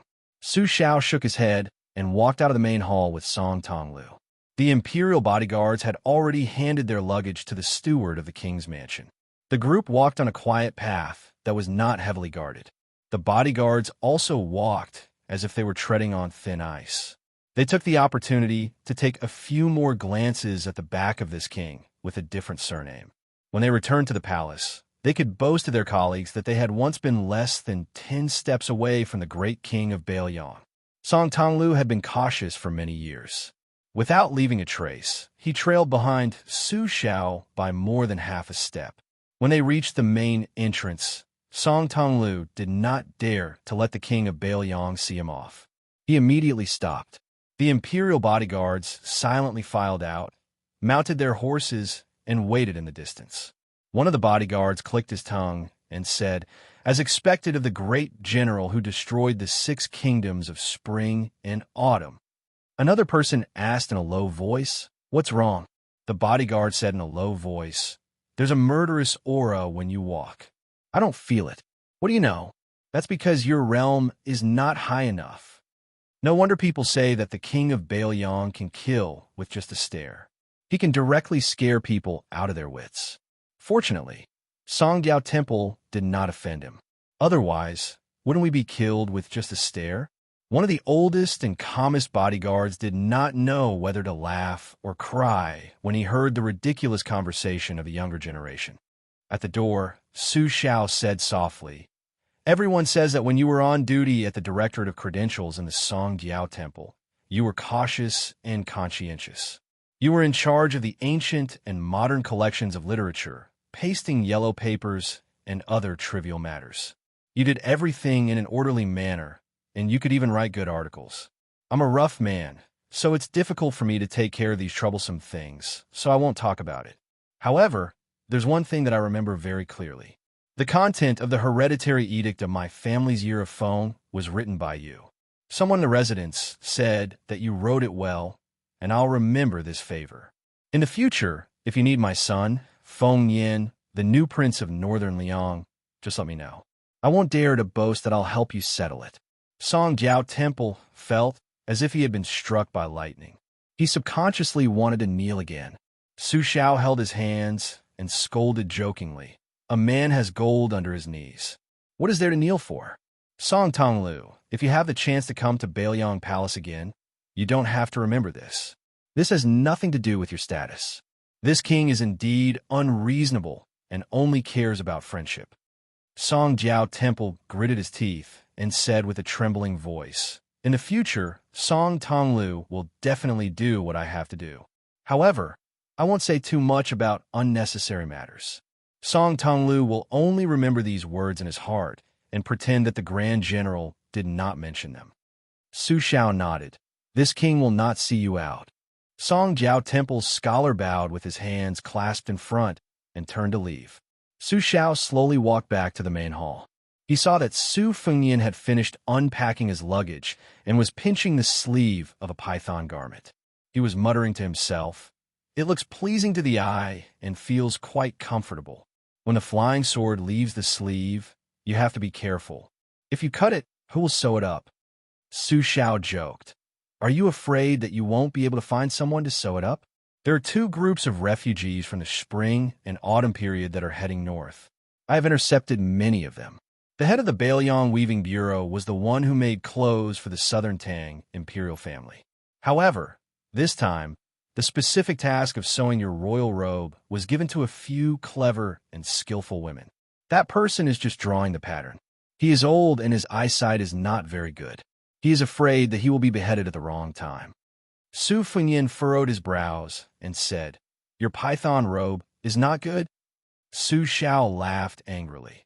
"How can a new king wear old clothes? Our Su family is not that poor." Su Fengyan put down the python robe in his hands and hesitated before saying, "I originally wanted to go to the northwest and capture the 100,000 refugees. Since I am going to the capital to observe the ceremony, I will put it aside and go to Great Peace City first." Su Xiao asked, "When do we move? How many cavalry do we need?" Su Fengyan laughed. "Tomorrow." "What cavalry? I'm not a vassal king. I don't need to pay attention to ostentation when I go to the capital. Besides, if someone like the king of Yin brings 1,000 cavalry, Han Jiaoxi will probably have to hide his head and tail. This time, I will open the door to the thief and let the cat kill to its heart's content."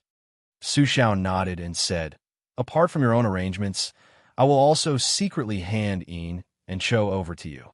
Su Fengyan asked, "Then what about you? What if Han Jiaoxi doesn't kill me, but you?" Su Xiao laughed and asked, "Do you know why the sword god Li Chungyang was suppressed in the Tide Listening Hall for 20 years? Do you know who cut off one of his arms when he left the mountain on the Dragon Tiger Demon slaying platform?" Su Fengyan was dejected and speechless. Su Xiao sat in his chair and said indifferently, "Go to the capital without worry. You don't need to worry about father's safety. There are as many people who want to kill me as carps crossing the river. I have plenty of ways to deal with them." Yin's sinister voice entered the father and son's ears again. "Nangong Push has already returned to the pavilion. Xianyuan Qingfeng is in the pavilion in the middle of the lake. Both of them are heavily injured. Su Fengyan asked. Wu Yin replied stiffly, "Reporting to your highness, they are safe and sound." In the eyes of the earthly branch loyalists, the life and death of their comrades were insignificant. Su Fengyan stood up and went to the tide-listening lake. The young loyalist squatted by the lake, sulking. Su Fengyan walked over and saw him turn around with a guilty expression. He laughed and said, "Go eat your meal and then come with me to the capital tomorrow. There will be plenty of opportunities to exchange blows with Han Diaoxi." The youth jumped up and smiled brightly. "Really?" Su Fengyan raised his leg as if he was going to kick him into the lake. This lively and not gloomy youth grinned and jumped into the lake himself, happily paddling to the opposite shore. Su Fengyan smiled knowingly and walked toward the pavilion in the middle of the lake. As he approached, he saw Xianyuan Qingfeng sitting dejectedly against a pillar. Su Fengyan narrowed his phoenix eyes and sat down lazily. He mocked, "Both of you are Xian finger experts, but Han Diaoxi, the number 2 Xian finger expert in the world, is much more powerful than you, old Taoist." Xianyuan Qingfeng said sternly, "Wait until I reach Heavenly Phenomenon." Chapter 708. Su Fengyan said softly, "Have you forgotten that Han Diaoxi is best at killing Heavenly Phenomenon cultivators with his finger? That's why there's the saying that those below Earth immortals are invincible. Don't feel aggrieved. When it comes to martial arts realms, comparisons are odious. There will always be a higher mountain. I know you want to become someone like Wang Xinji, but before that, you still have to relax. There are many things that can't be rushed. There are 800 unorthodox paths and 3,000 heretical paths. You've chosen an extremely steep and narrow path, so you have to cherish your life even more. As for me, I've briefly entered pseudo-heavenly phenomenon. It can be considered a fleeting moment, but there's one thing I can tell you. Once you ascend, you might become the first heavenly phenomenon cultivator in 300 years to be struck by heavenly tribulation. Heaven's net has long arms. You won't be able to escape." Xianyuan Qingfeng's face instantly paled. Su Fengyan stood up. "Come with me. Since you've given me your proof, I can do a big business with you without worry. What I'm giving you is priceless. Even if you give yourself to me, I don't think you'll lose out." For the first time, Xianyuan Qingfeng didn't retort. She quietly followed behind Su Fengyan. It seemed that her failure to encircle and annihilate Han Diaoxi had caused her arrogant and lawless character to settle down. Su Fengyan pushed open the door and entered the tide-listening pavilion. He brought Xianyuan Qingfeng directly to the 8th floor. The red robe appeared in the corridor, displaying Xidagarba's compassion. Su Fengyan smiled. "Don't force yourself and enter. You'll lose your cultivation for nothing." The door opened and closed. Xianyuan Qingfeng saw an unforgettable scene. 9 imperial jade seals of different sizes. They hovered in the air. They hovered in the same position as the 9 kingdoms of spring and autumn. Su Fengyan stood still with his hands clasped behind his back. Calmly, he said, "Later Sui, West Shu, Southern Tang, Western Shu, Northern Han, and Great Wei." After the fall of these 6 countries, the names of the countries recorded in the history books were all destroyed by Su Xiao. In order to commend Su Xiao for his military exploits, the Liang imperial court bestowed 5 imperial jade seals to the Su family, except for the missing West Shu emperor seal. Back then, the Chu was regarded as the orthodox of the Central Plains largely because it had been passed down from the Emperor Qin seal of destiny. Later on, it was separated by the spring and autumn period. Various countries had copied it or simply reprinted it. There were all kinds of names for it, such as seal and treasure. Of the 9 pieces you see, 3 of them are imitations made to make up the number 9. The tide-listening pavilion has 9 floors for a reason. I know what you want to ask. Since the imperial court only bestowed 5 and imitated 3, where did the last one come from? We're in the same boat, so there's no harm in telling you. Bailiang Palace secretly hid the little princess who carried West Chu's fate. Do you see that smallest imperial jade seal? It's only 4 inches wide, but it's the genuine yellow emperor's yang seal of the Great Qin. As for the Yin seal, I've entered Emperor Qin's mausoleum in Beimeng. However, that person wanted to keep it for himself and was only willing to show me the tip of the iceberg. I only wanted to save my life and escape, so I didn't have time to look into it. My younger brother, Huang Man'er, won't be able to enter heavenly phenomenon for the rest of his life.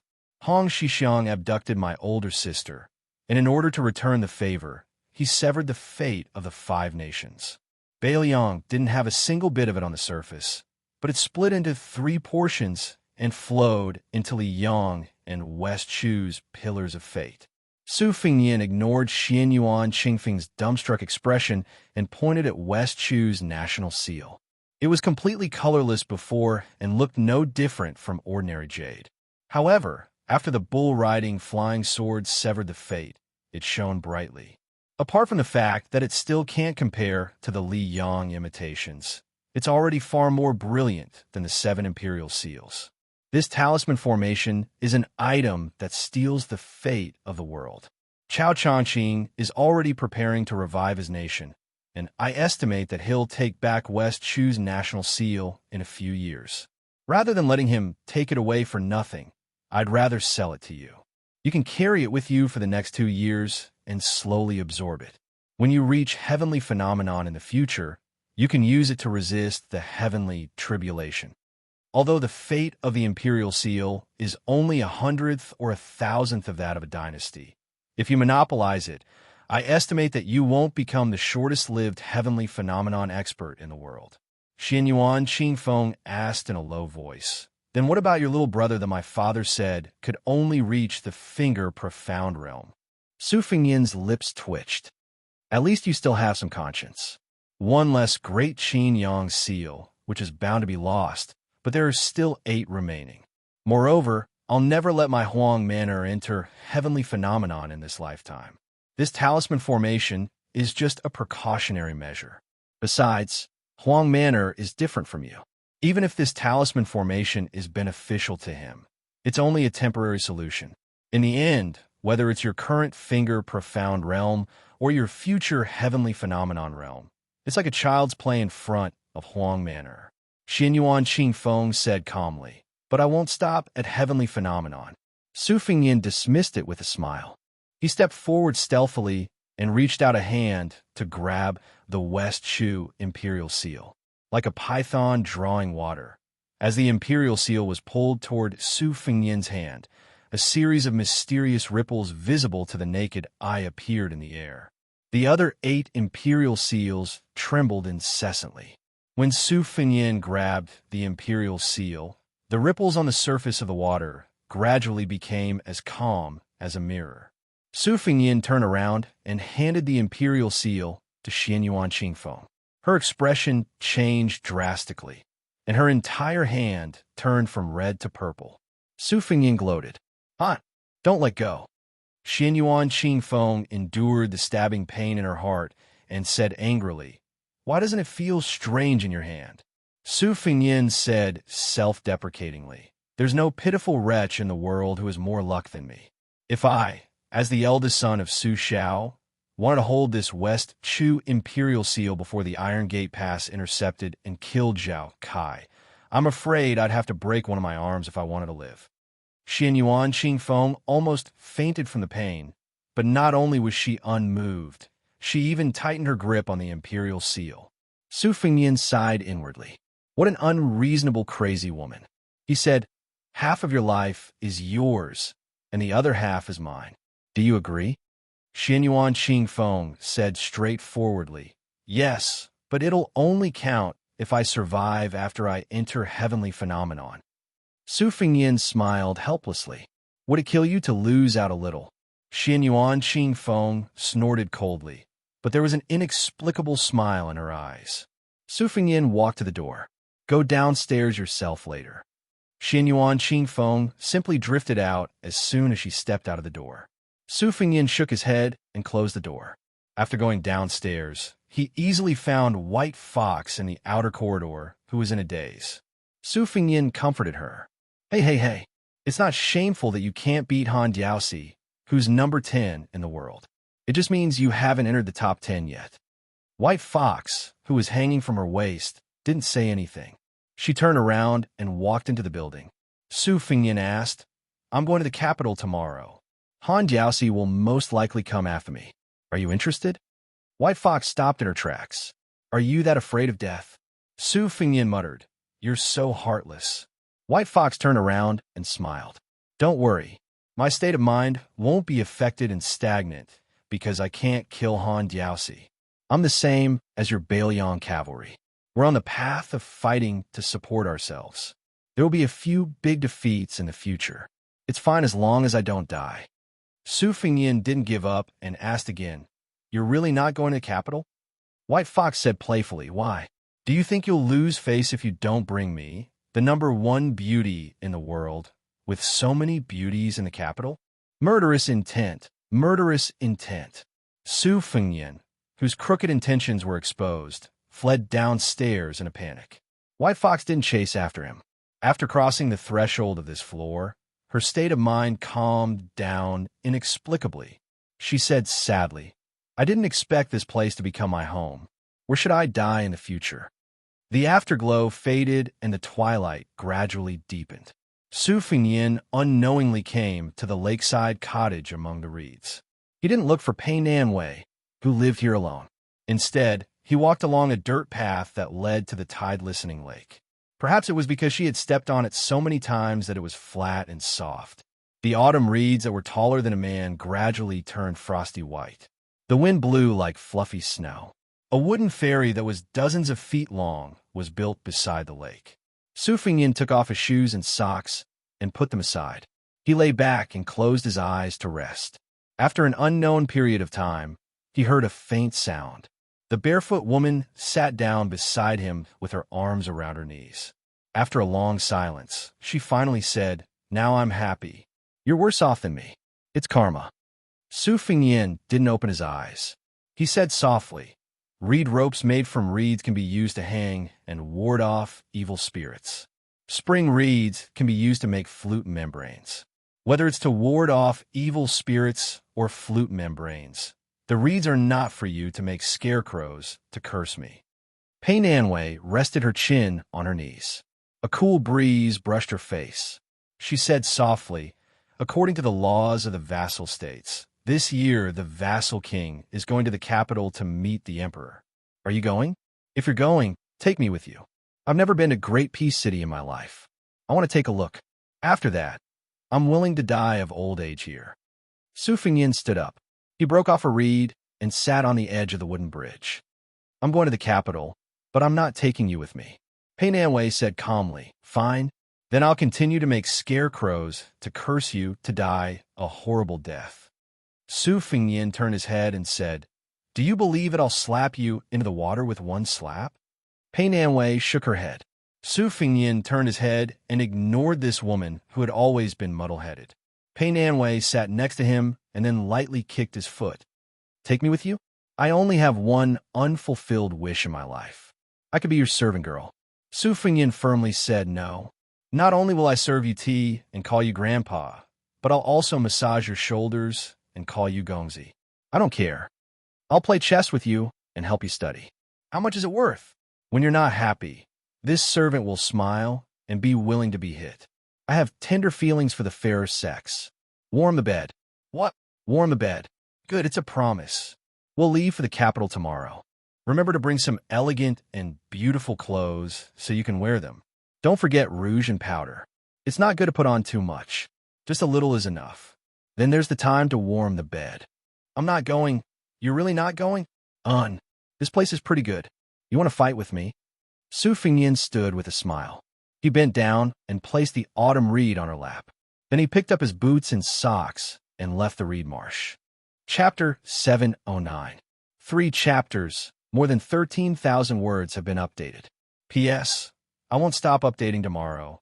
A carriage slowly drove out of the western gate of the prefecture city. The coachman was a muscular young man with dark skin. Beside him sat a woman in green who was teaching him how to drive the horse. Fortunately, the horse was a good one chosen from the best of the best. Otherwise, it would have swerved and bumped into many pedestrians before it left the city. There was only a man and a woman in the carriage. They were both young. The woman was dressed in purple and had an eerie air about her. The young man had white hair and a white python robe. Perhaps it was because of his identity, but he was much more imposing than the woman. This was the only python robe in the entire Liang dynasty. If one didn't look closely, it was no different from a rich white robe made of silk. But if one looked closely, it was extremely exquisite. The 9 pythons spat out pearls, vivid and lifelike. Su Fengyin simply went to Graydon City. It was better than the first time he went out, but much worse than the second time he went out with 100 riders. Princess Jing in Painanwei didn't have the face to show up. She couldn't go to the capital to take a look. She would probably have to kill a few more people to vent her anger. Fortunately, there was a large patch of reeds in the middle of chaos, and there was no lack of reeds throughout the year. Su Fengyin went to the capital for the first time in his life. He brought 2 famous inkstones. Baiba City had already given them to Chen Shiliang, so of course they weren't included. One of them was unique to Liangzhou. It was a frozen iron inkstone that was fished out from the bottom of the river. It was said that the brush was as sharp as an awl. It was in line with the valiant customs of Baoyang. The other was Xianyuan Qingfeng's Shiil Yellowstone Rui Vase inkstone. It was a specialty near Mount Hui. Hui and Zhou's inkstone were competing for the title of the best inkstone in the world. There was a saying that Hui was like an official and Zhou was like a beautiful woman. Su Fengyin took advantage of the opportunity and said, "You and Hui are close to each other. Give some to me later, the more the better." The scholars of Baoyang liked this kind of thing. They were very willing to spend a lot of money for this. In Baoyang, other than salt and iron, we don't have any other means to make a profit. If you give me those secret manuals, I can't just set up a stall and sell each book for a few thousand taels of silver. It's much simpler to sell famous inkstones, and it's also more elegant. Moreover, in the future, Baoyang civil officials will become more powerful. If you send the ancient inkstone over, you can even give it away. Every penny I can help Su Xiao save is a penny. Xianyuan Qingfeng sneered. Are you still his royal highness who spent money like water in brothels? I heard that even if you bump into a ranger, they'll chase after you and give you money. Su Fengyin smiled calmly and said, "You don't know how expensive food is until you're in charge of the household. Besides, you could do whatever you want. After all, there are many things that you can't do as you wish. It's not only you Jianghu people who have no choice." Xianyuan Qingfeng stared at him for a long time. Su Fengyin acted as if he didn't see it. He continued, "Think about whether there are any side doors that can bring Baoyang rolling in wealth. The biggest Pishio in the world is the military. Baoyang cavalry has 300,000 men. To outsiders, it's a miracle that they haven't lost any men after so many years and can still fight. However, I'm not going to tell you about the hardships involved. You're a rich young lady who's been holding a bag of gold, bullets, and birds since you were young. You won't understand even if I tell you." Xianyuan Qingfeng sneered. "Isn't it also not easy for me to be in charge of Mount Hui?" Su Fengyin said sarcastically, "In any case, you only want to raise your cultivation level. You don't care about the Xianyuan family at all. How can you call your method of being in charge of a household that drains the pond to catch fish? You spendthrift woman, you might as well just break the pot." Xianyuan Qingfeng faintly looked angry. Su Fengyin waved his hand and said, "There's no point in chatting with me. Think about serious matters. I'm not joking about making money." Xianyuan Qingfeng sneered, but didn't say anything. After a while, Su Fengyin frowned and asked, "You farted?" Xianyuan Qingfeng was furious, and his killing intent overflowed and filled the entire carriage. Su Fengyin held his belly and laughed. "I'm just teasing you. It's very fun." Xianyuan Qingfeng restrained his killing intent and said stiffly, "I should have killed you in a lantern market back then and ended everything." Su Fengyin rested his chin on one hand and stared at this woman who had become friends after a fight. His smile was intoxicating. Xianyuan Qingfeng turned her head away and meditated quietly. Her uncommon martial path seemed like a shortcut, but it was actually a complicated path. One had to know that her memory wasn't inferior to Su Fengyin's. She had browsed through the books in the Great Bull Gang library since she was young. She also had Xianyuan Jingcheng, who had entered the Saint realm earlier than Chao Chongqing, left behind detailed insights. When it came to opportunities, everyone had their own fortune. Wooden Sword when Hua was like this when he met Huang Sanjia, and so was Yuan Tingshan, who became more courageous with every setback. As for those peak figures who had been famous for a long time, there was no exception. Su Fengyin suddenly said, "If you happen to fancy a suitable man one day, remember to invite me to your wedding." Xianyuan Qingfeng sneered and said, "One more thing, and I'll pull out your thing and let you become a eunuch in the palace." Su Fengyin rolled his eyes and said, "With your morals, don't even think about getting married in this lifetime." 1,000 elite cavalry headed north from the southern border of the dynasty. Chapter 710. In the middle of the cavalry, there was a luxurious carriage. Purple smoke rose from the incense burner in the carriage. A middle-aged, elegant man with a red sandalwood flower hairpin in his hair was gently patting the refreshing fragrance of the dragon saliva. He looked at the smoke swirling around his palm and enjoyed it. Occasionally, he would ride in the air and murmur to himself. Logically speaking, there were 1,000 king's cavalrymen outside the carriage. He should be the king of Yanji, Zhao Bing, since he occupied the carriage alone. Hearing a rider knocking on the outer wall of the carriage for more than 10 times, the scholar-like handsome man lazily lifted the curtain. The strong man outside was dressed in casual clothes. He smiled and asked, "Naylan, are you sure you don't want to try riding a horse?" Seeing that the king of Yanji was about to put down the curtain, the rough-looking rider said helplessly, Okay. I'll call you UC, okay? You really need to exercise your body. It's always right." The scholar smiled and said, "There are many ways to maintain one's health. There are hundreds of ways to maintain one's health." The rider felt a headache. "I'm afraid of you. You sit in your carriage, and I ride my horse. Well water doesn't interfere with river water." The scholar smiled and said, "Come up and sit. I'm just in a mood. I'll read the Yin Fu Jing for you." The rider pretended to be angry. "Are you the king of Yanji, or am I the king of Yanji?" The scholar still smiled faintly. There are 10 accidents in the world. When people see that there is nothing in front of them, they are relieved. If you want to get on the carriage, I'll tell you about the accidents of this trip to the capital. The rider snorted coldly. "This time I won't fulfill your wish."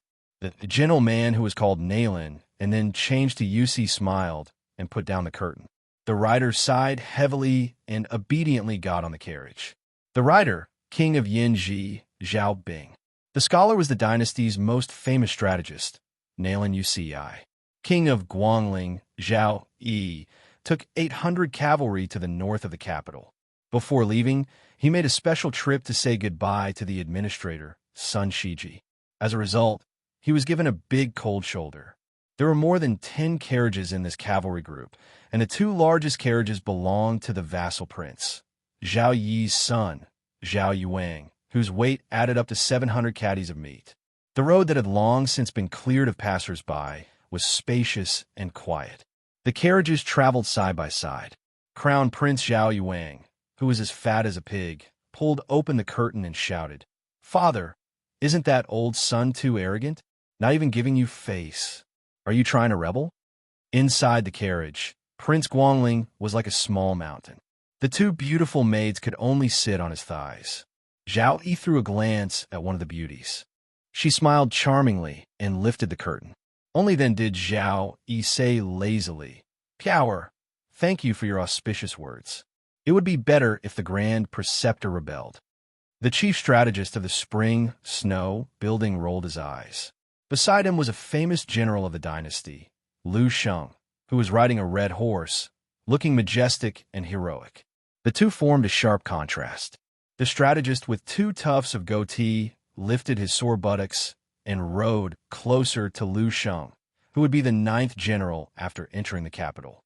He asked softly, "If Sun Shiji really flirts with Chao Chongqing and is determined to restore the country, when the time comes, Bei Meng will coordinate from the inside and outside. Not to mention that General Gu will have no time to care about the northern front. The troops stationed in the capital will also not dare to easily go south to help. Our king of Yin in the south will be happy to sit on the mountain and watch the tigers fight. The people of West Shu who wanted to rebel were like wildfire that could not be burned away by the spring wind. Our Guangling Dao without you, General Liu, is really a house full of misfortunes, but when it rains, it pours. The Liang dynasty had a total of 8 generals. Beiliang had the vassal king Su Xiao and the protector, General Chen Jibao. In the imperial court, there was the minister of war Gu Jiantang and the old general Gongsun Yongla, who had dominated the Liangliao Pass all his life. The other 4 were also old generals who had outstanding military achievements in the spring and autumn period. However, these 4 mostly retired and returned to their fields. Only one of them entered the Ministry of Revenue, which had nothing to do with them. Lu Xianxia was about to leave the Guangling Dao and be promoted to assistant minister of the Ministry of War. He would be on the same level as the Tangxi sword immortal of the Lu family in Gangnam-do.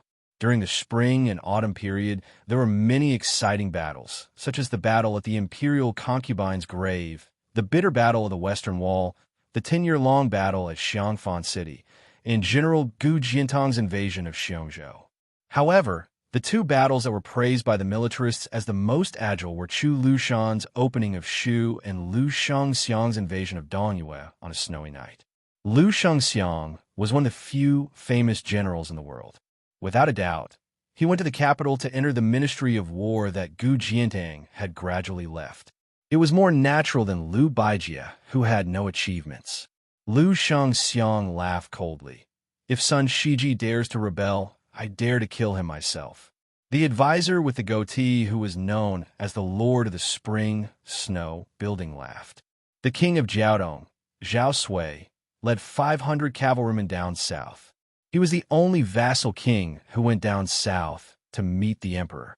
Zhao Sui's face was dry and solemn.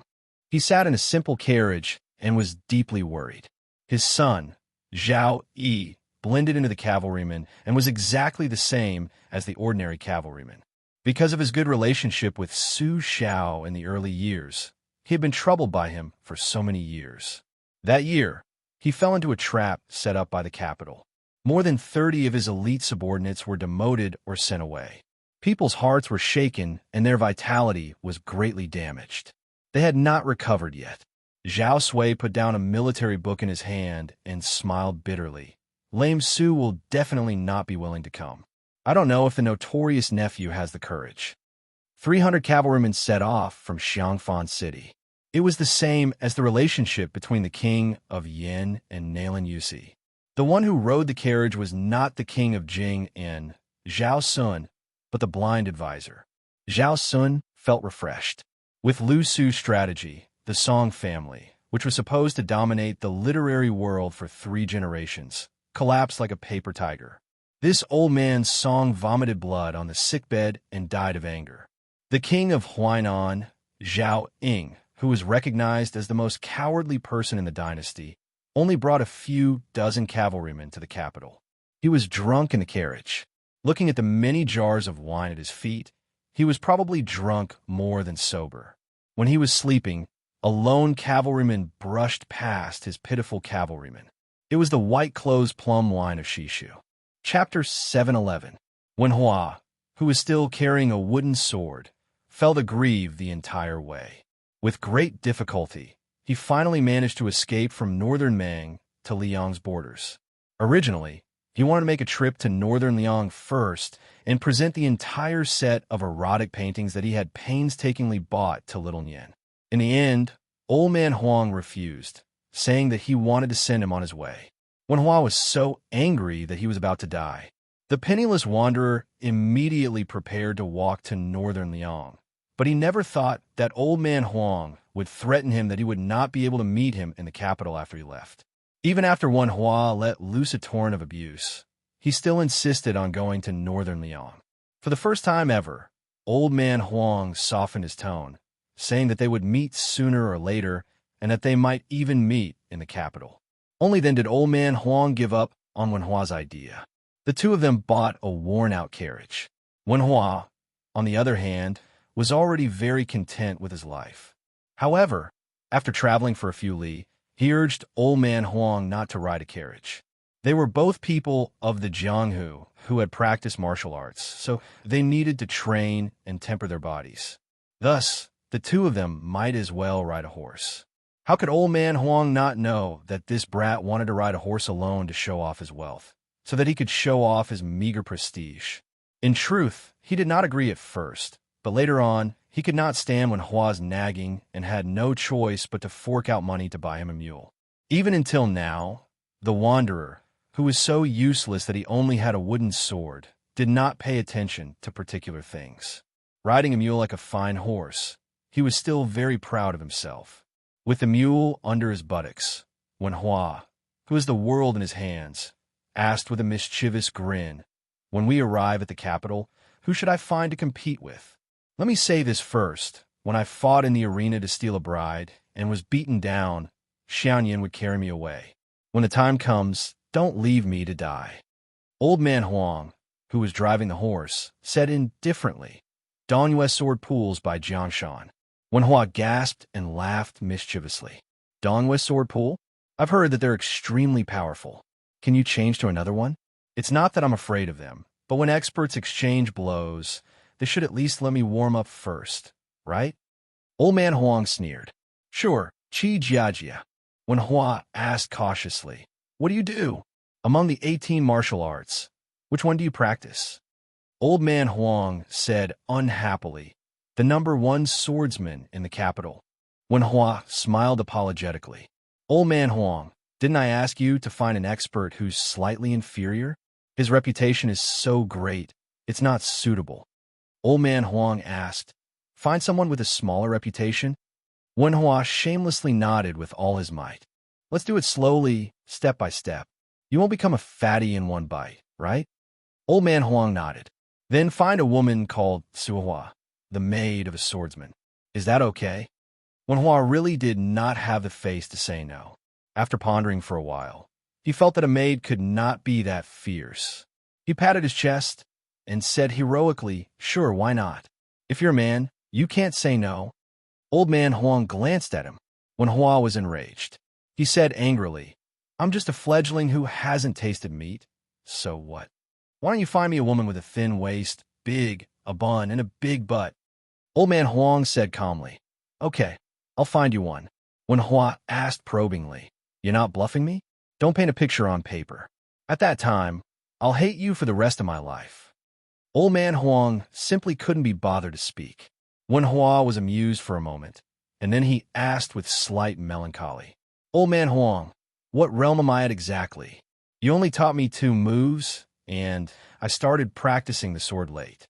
Can I really defeat others? Tell me if I'm at the 3rd rank or not." Old Man Huang chuckled. "3rd rank." When Hua heard the word chuckle, he instantly shuddered. Besides feeling lingering fear, he slightly missed the young woman who was unable to leave the small tea house for some unknown reason. Her temper was slightly bad, but she didn't speak much. For a woman, this was not easy. When Hua didn't think too much about her, and he asked carefully, "Then you should at least be at the 4th rank, right?" Old Man Huang said impatiently, "Why do you care about all this? If you encounter an enemy, just strike once. If the first strike doesn't work, strike a second strike. If you can't beat them, then scram." When Hua made a habitual action of touching his crotch, and he sighed. "Motherfucker, I chatted with little Nian for half a day before I came up with a few domineering titles like the #1 sword in the Central Plains. Looks like when the time comes, even if I become famous in the capital, I'll definitely be called 2 Swordsman." Old Man Huang smiled and asked, 2 Swordsman doesn't sound good? Then how about 2 Swordsman? 2 Swordsman is fine too." Wen Hua fumed with anger and cursed. 2 Swordsman Hua your ass." Old Man Huang sighed. 2 strikes aren't enough? There are many. If Li Chungang hadn't been delayed by the 2-sleeved azure snake all those years ago, he would have entered the great realm of sword immortals that opened the gates of heaven with a single strike. How would he have been in such a miserable state later on? Now that Dong Tai has headed to the Eastern Sea, isn't it because he wants to return 10,000 swords to one? Wen Hua was displeased when he heard this. "Old Man Huang, it's really unkind of you to point fingers at these 2 old and new sword gods like this. The old man smiled light-heartedly and paid no attention to him. He glanced at the carefree wanderer who was new to the world. 2 strikes to 1 strike. That's the difference between heaven and man. Kid, can you really pass that hurdle I've set up for you? When the time comes, will you choose to be a sword immortal of the land, or will you choose to be a pipe dream? The late Emperor Liang had once said that all outstanding talents would enter his trap. Chapter 712. Outside the east wall of the palace, the area where the 6 ministries and other government offices were located was known by the people of the capital as Zhao family's garden. Every morning and evening, the officials of the capital would enter and leave the government offices, and the carriages and horses would carry carts big and small that had jumped through 1 or more dragon gates. The fact that the Hanlin Academy could occupy an area in Zhao family's garden, where even 1,000 gold couldn't buy an inch of land, and had connections between the 6 ministries, showed how noble and extraordinary the Huangmen were. The Grand Secretary Zhang Julu came from this place, and had been unknown for a whole 20 years before he gained the upper hand. This made the 40 or so Huangmen very confident. Moreover, Jean Lanting came from this place, which had produced many famous officials, and became a close official of the emperor, which made people envious. Unfortunately, not everyone could enter this place. However, most of the Huangmen could survive for a few years and enter the 6 ministries to take up important positions. There were also some who sat here for decades and didn't make any progress. Of course, they were knowledgeable, but they didn't have the ability to exchange their reputation for a real official rank and real money. At most, they secretly earned some money. What made people not know whether to laugh or cry was that this kind of income was made from silk cloth or white rice, and the writer didn't use his hands to write anything. One could imagine how much these pedantic Huangmen cherished their reputation. Jean Lanting was once an exception. After he left the Hanlin Academy to take up the position, a small Huangmen from an aristocratic family used countless favors from his family to be promoted. The position of the small Huangmen was still empty, which made those outstanding officials in the imperial court feel embarrassed. It was said that the assistant minister of the Ministry of Personnel almost got into a fight with General Xianxia after leaving the palace. However, for the Huangmen who were already in the position of Huangmen, these were all idle gossip. The only one who couldn't laugh was Song Kelly. This old man Song was so angry that he couldn't keep his integrity in his old age. The second Master Song had to take the blame and resign from the Right Chancellor of the Imperial College. He closed the door and refused to receive any guests.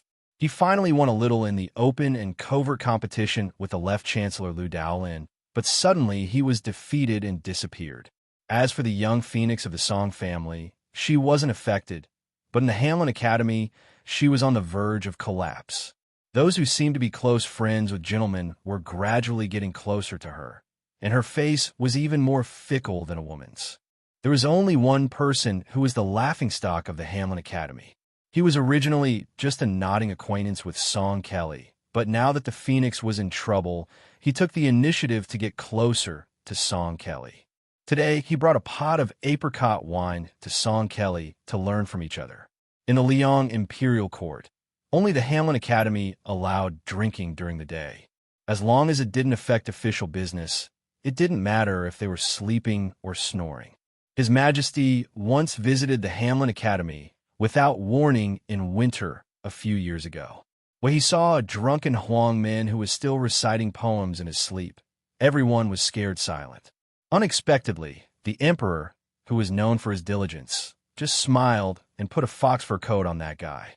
He said to the other Huangmen, "I won't allow myself to be lazy. I won't allow other officials to be lazy, but I will allow you to be arrogant because of your talents." This became a popular story in the imperial court. Song Kelly, who had nothing to do, was immersed in reading a book that he had read many times. The Huangman, who was said to be in his 50s but looked like he was in his 40s, sat down with a smile and put the wine pot on the desk. Song Kelly looked at this senior from the Hanlin Academy who did not know how to curry favor with him and could not help but sigh in his heart. He did not feel grateful, but rather helpless. It was true that there were unforeseen events, but he did not expect that his own family would experience good fortune and misfortune. This made Song Kelly, who was born with a smooth life, feel very confused. His future was bleak and uncertain, so he was not in the mood to drink. However, this old man was not very tactful. Every few days, he would come to drink with him. Fortunately, he did not speak much. Song Kelly knew that he could not speak clearly, but his handwriting was unique and blunt. It was the complete opposite of his father's official song style that was once popular in the imperial court. When he was given a hard job in the Hamlin Academy, his colleagues liked to pass it on to him. This strange man, whose surname was Yuan and name was Pu, was easy to talk to and did not refuse anyone who came to him. It was rumored that he had no children and was not like the other Huang men who often gave themselves titles like Sir or Mountain Man. After Song Kelly entered the Hamlin Academy, he had never seen Yuan Pu go to a brothel with his friends to get drunk, nor did anyone come here to ask him for help. Although a gentleman did not associate himself with friends, it was rare to see someone as lonely as Yuan Pu. Probably because he felt inferior and could not speak clearly, Yuan Pu, who was still a Huang man at his age, continued to drink when he saw that Song Kelly was not drinking. Song Kelly could not stand this man's attitude. He put down the book and asked softly, "Yuan Huangmin, forgive me for being blunt, but are you trying to burn the Song family's cold stove? Are you thinking that the Song family will rise again in the future and I will cherish your friendship during this period?" The Huangmin smiled and shook his head. If it were someone else, Song Kelly would not believe it easily. However, for some reason, he believed it when he saw this man. Song Kelly became more curious and could not help but ask, "Then why are you inviting me to drink now?" The silent Yuan Pu picked up his brush and laid out the paper. He did not write too much, but he wrote quickly and slowly. After he finished writing, he put down his brush and turned the paper around. Song Kelly glanced at him and said, "An ordinary man is brave and impolite, and a scholar is brave and immoral, and a country is in chaos. A gentleman's courage does not lie in winning against others, but in winning against himself." Song Kelly said bitterly, "Are you saying that I am weak? But my words carry little weight. How can I turn the tide? His Majesty is furious. Not only did my father refuse guests, but he also kept his mouth shut at home. What can I do?" The Huang Min, who did not look old but was actually quite old, picked up his brush again and turned the white paper back to write another sentence. There are 3 things that a gentleman does not care about. He does not care about his family. He does not care about his family. He does not care about his country. He does not care about his country. Song Kelly thought for a while and still shook his head. Confucianism cultivates one's family and rules the country. It does not mean that one cannot have both. The Huang Min pressed the paper and turned it. Then he smiled and wrote the words Confucianism on the paper. He gently pressed down the pen and erased the word Confucianism and added the word family. Song Kelly nodded and did not refute this. This person then wrote another line of words, public and private, the boundary between human and ghost. Song Kelly was not stupid. He understood immediately. Does the Huang Min want to say that the word public is divided into big and small? But not only do I lack the heart of a small public, I only have selfish motives? The Huang Min nodded. If he was not a bookworm who did not know the ways of the world, why would he be so straightforward? Scholars valued reputation and face. It was so 1,000 years ago, and it was destined to be so 1,000 years later. Song Kelly was poked where it hurt. He smiled sadly. This time, he really wanted to get drunk and not think about anything else. He took the wine pot and poured himself a cup of wine. He raised his head and drank it all. The Huang Min patiently wrote a sentence. The human heart is cold. It is not the fault of the world. Then he pointed the tip of the brush at his head and then at his heart. Song Kelly asked softly, "The Huang Min sect taught me to remember and let go of my worries." The Huang Min sect nodded and was about to put down the brush. He thought for a while and slowly wrote the 4th sentence. The fall of all the countries in the world cannot escape from accumulation. The rise of all the countries in the world cannot be separated from the contributions of accumulation. Thank you for teaching me, Mr. Yuan. Song Kelly will never forget it. Song Kelly stood up and bowed deeply with tears in his eyes. Yuan Pu didn't say anything. He just took a sip of wine, lowered his head, and gently blew on the ink. After it dried, he flipped the page over and switched to a hard brush. Then, he wrote in tiny characters, "Do you know who killed the Song family?" After Song Kelly sat down, he turned around and wiped his tears with his sleeve. He took a deep breath and said calmly, "The mountain is the mountain and the water is the water. It must be that king of Jing and Zhao's son." The two young Huang men, who had a huge age gap, spoke in a strange way. "If you gain power and control of the country, will you take revenge and resolve your hatred by harming both public and private interests? No. If you become the pillar of the imperial court, will you take revenge and resolve your hatred by harming both public and private interests? Everything is decided by the situation. I will do whatever is beneficial to the country and the people. I, Song Kelly, am willing to rule the world even if Mr. Yuan sees me as someone with great ambition but little talent. These are my words from the bottom of my heart." Are you still shaking your head at this moment? I won't do it again. The Huangmin sect put down the brush and rubbed the ink on his fingertips. Finally, he said in a hoarse voice, "Song Kelly, you know the truth because you are very smart and can understand many things easily. But I still want to ask you one more thing. Can you bear the humiliation and live a nameless life for 10 or 20 years? Song Kelly said without hesitation, "If Grand Secretary Zhang can do it, why can't I?" The Huangmin sect spoke with great difficulty, and his words were as slow as an old turtle. "Your father will return to his hometown and never become an official again." Song Kelly's face turned pale. The Yuan Wang sect remained expressionless as they slowly stabbed a knife into Song Chufeng's heart. Zhang Jiulu can still lay low in the Hamlin Academy and accumulate power. In the end, the old Grand Secretary will grant him a shadowy attack. But you can't even be a small Huang sect. Song Kelly's mind went blank. He knew that there was only a slight possibility of such a tragedy and that the Huangmin sect member in front of him could not make it come true. But in his ears, it was like thunder rolling in the sky. The Huangmin sect stood up and said sarcastically, "Which scholar doesn't know how to write a few beautiful essays? Who doesn't understand a few great principles? Who doesn't claim to be unrecognized? You, Song Kelly, should get out of the Hamlin Academy." He came with wine and left with a wave of his sleeves. Song Kelly stood up slowly and said softly to the Huangmin sect member who crossed the threshold, "Thank you again for teaching me." That day, the Huangmin sect, who had been treated as a joke by countless colleagues of the Hamlin Academy, knocked on the bronze ring on a side door after the Imperial Palace's curfew. The old eunuch, who had just retired from the Imperial Palace, opened the door and bent down with his hands almost touching the ground.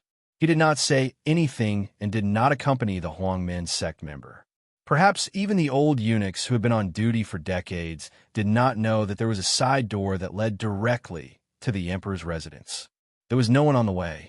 The Huangmin sect walked to the emperor's residence casually. Even when they saw the emperor of the Zhao family, who hurriedly put on his clothes and walked down the stairs, no one showed up. The emperor of the Liang dynasty saw the half-mute Huangmin sect and bowed with a smile. "Greetings, sir." Who in the world could accept the emperor's bow? The emperor took a few steps forward and asked softly, "Have you found a candidate?" The Huangmin sect member who had cut off half of his tongue nodded and said flatly and vaguely, "Song Kelly." The emperor of the Zhao family was relieved and did not ask why, because the man in front of him was regarded as a confidant and a great enemy by Sun Ping at the same time. In the end, Sun Ping was cooked and killed. The 8 dragons fought for the throne and supported the current emperor, Zhao Hong, to sit on the throne. The old king of Jing and Zhao Hong hated him for the rest of his life. The mastermind of the white clothes case promoted Zhang Jiulu. A secret edict to expel the king of Beiliang framed the king of Jiaodong, Zhao Sui. Jian Yin took the crown prince of Beiliang as the emperor's son-in-law. Imprisoned Gu Jiantang as the minister of war for 18 years. Lured this old man Song to hide a copy of the memorial. Proposed that the Prince Zhao Kai go to the western regions with a bottle. Inside, He used both Confucianism and Dharma. On the surface, he worshipped Taoism and rebuked Buddhism. He made the emperor call himself a puppet. The emperor of Bailiang, Li Yishan, placed 67 pieces. Only Yuan Bunshi. Chapter 7:13. 30 li outside of Liangzhou's capital, there was a pavilion called Turning Back Pavilion, meaning to turn back after sending someone off. Since early in the morning, old people had arrived one after another. By noon, the pavilion was already covered in frost. As dusk approached, there were at least 500 to 600 people inside and outside the pavilion. They came from all walks of life. Not all of them were citizens of the city, but there were also old people who had come from hundreds of li away. Some of them were familiar with each other and traveled together. Then, they would occasionally see old brothers they hadn't seen for many years at Turning Back Pavilion. They had mixed feelings and couldn't help but confide in each other about worldly affairs. There were even more people who didn't know each other at first, but when they got closer, they couldn't help but chat with each other and found out that they were all from different camps. Gradually, the scene at Turning Back Pavilion became very strange. There were old people in brocade, clothes kneeling and worshipping poor and simple old farmers. There were old people who brought good wine, but still drank cheap green ant wine. There were two sides arguing until their faces turned red, and there were also old people sitting alone with crutches. There were many people coming and going on the post house road. There was no lack of fancy clothes, fine horses, and luxurious carriages. When the young people who didn't know about the pass saw this group of old fellows, they all wondered if this group of old fellows had taken the wrong medicine or something. In the afternoon, a one-armed old man who came by an ox cart was about to get off the cart to lead the ox down the post house road. Unfortunately, he still blocked the path of a carriage. The coachman was a strong man who was probably a fox masquerading as a tiger. He was used to having a bad temper and a rough voice, but the old ox had a bad temper. The coachman from a tyrannical family jumped off the carriage, disdaining the old man for not having eyes. He scolded him that a good dog wouldn't block the way and was about to whip the lonely old man's head. As for whether the old man was dead or alive, he didn't care. However, when the coachman swung his whip, the shabby old man who was leading the ox easily caught it. The old man then apologized a few times and let go of the whip. After that, he continued to reason with the old ox. This made the coachman, who was in the prime of his life, feel that he had lost all face. He was furious and wanted to kick the old bastard to the ground, so that the master in the carriage wouldn't see this scene and dislike him for not doing things well. However, he didn't expect that his fierce kick would cause the old man to stagger and dodge, as if he was drunk. His only arm lightly pushed the coachman's chest, and his whole body floated back 3 to 4 zhang away, but he didn't fall to the ground. The coachman stood where he was and was shocked. Did he think that he had met a master? When the elders at the pavilion and the two sides of the post house saw this scene, they loudly applauded and cheered. With the coachman being thwarted, the 5 or 6 retainers at the back of the carriage could not bear to watch any longer. Just as they were about to charge, an old man dressed in luxurious Sichuan brocade roared out from outside the pavilion. Almost at the same time, no less than 10 voices sounded out to stop them. These relatively well-dressed elders walked through the crowd and smiled at each other. Afterwards, they cupped their fists and gave a simple greeting. The Sichuan brocade elder faced the cavalry and angrily said, "Which one of you dares to charge?" A fat, big-eared rich merchant walked down from the luxurious carriage. Seeing the Sichuan brocade elder, he was so scared that his liver and guts were about to burst. He ordered the lackeys to retreat and gave the coachman a heavy slap.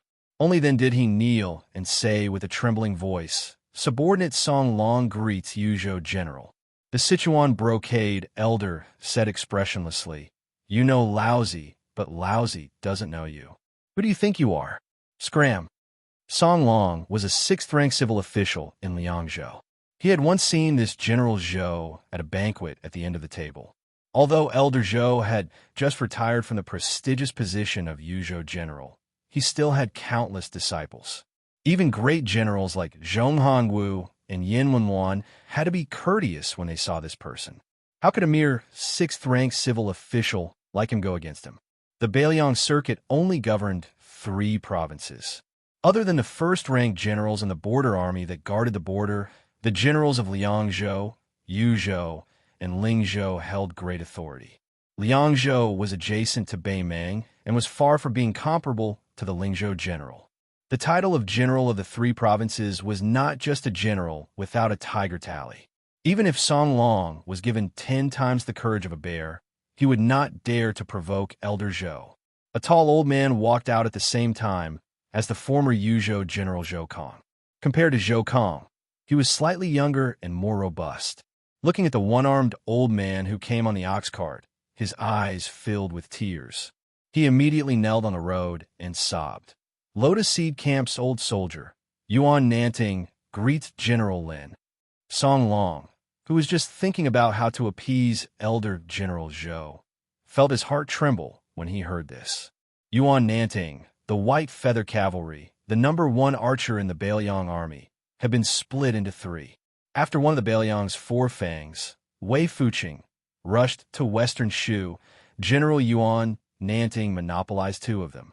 He truly held great power in his hands. But that was not all. Who was this General Lin that could make a 4th-ranked general, Yuan Nanting, kneel? Song Long, who had been struck by this unexpected disaster, even had the thought of dying. At this moment, he couldn't care less about Elder General Zhou's military order to get lost. He also knelt down and kowtowed with all his might. He didn't care which great bodhisattva in the Bailiang army General Lin was. He only cared about burning incense and kowtowing. Zhou Kong had held the position of Yuzhou general for more than 10 years. Naturally, he recognized Yuan Nanting, who held the #1 archer in the Bailiang army, the #1 archer in the White Feather Cavalry, but they weren't very close.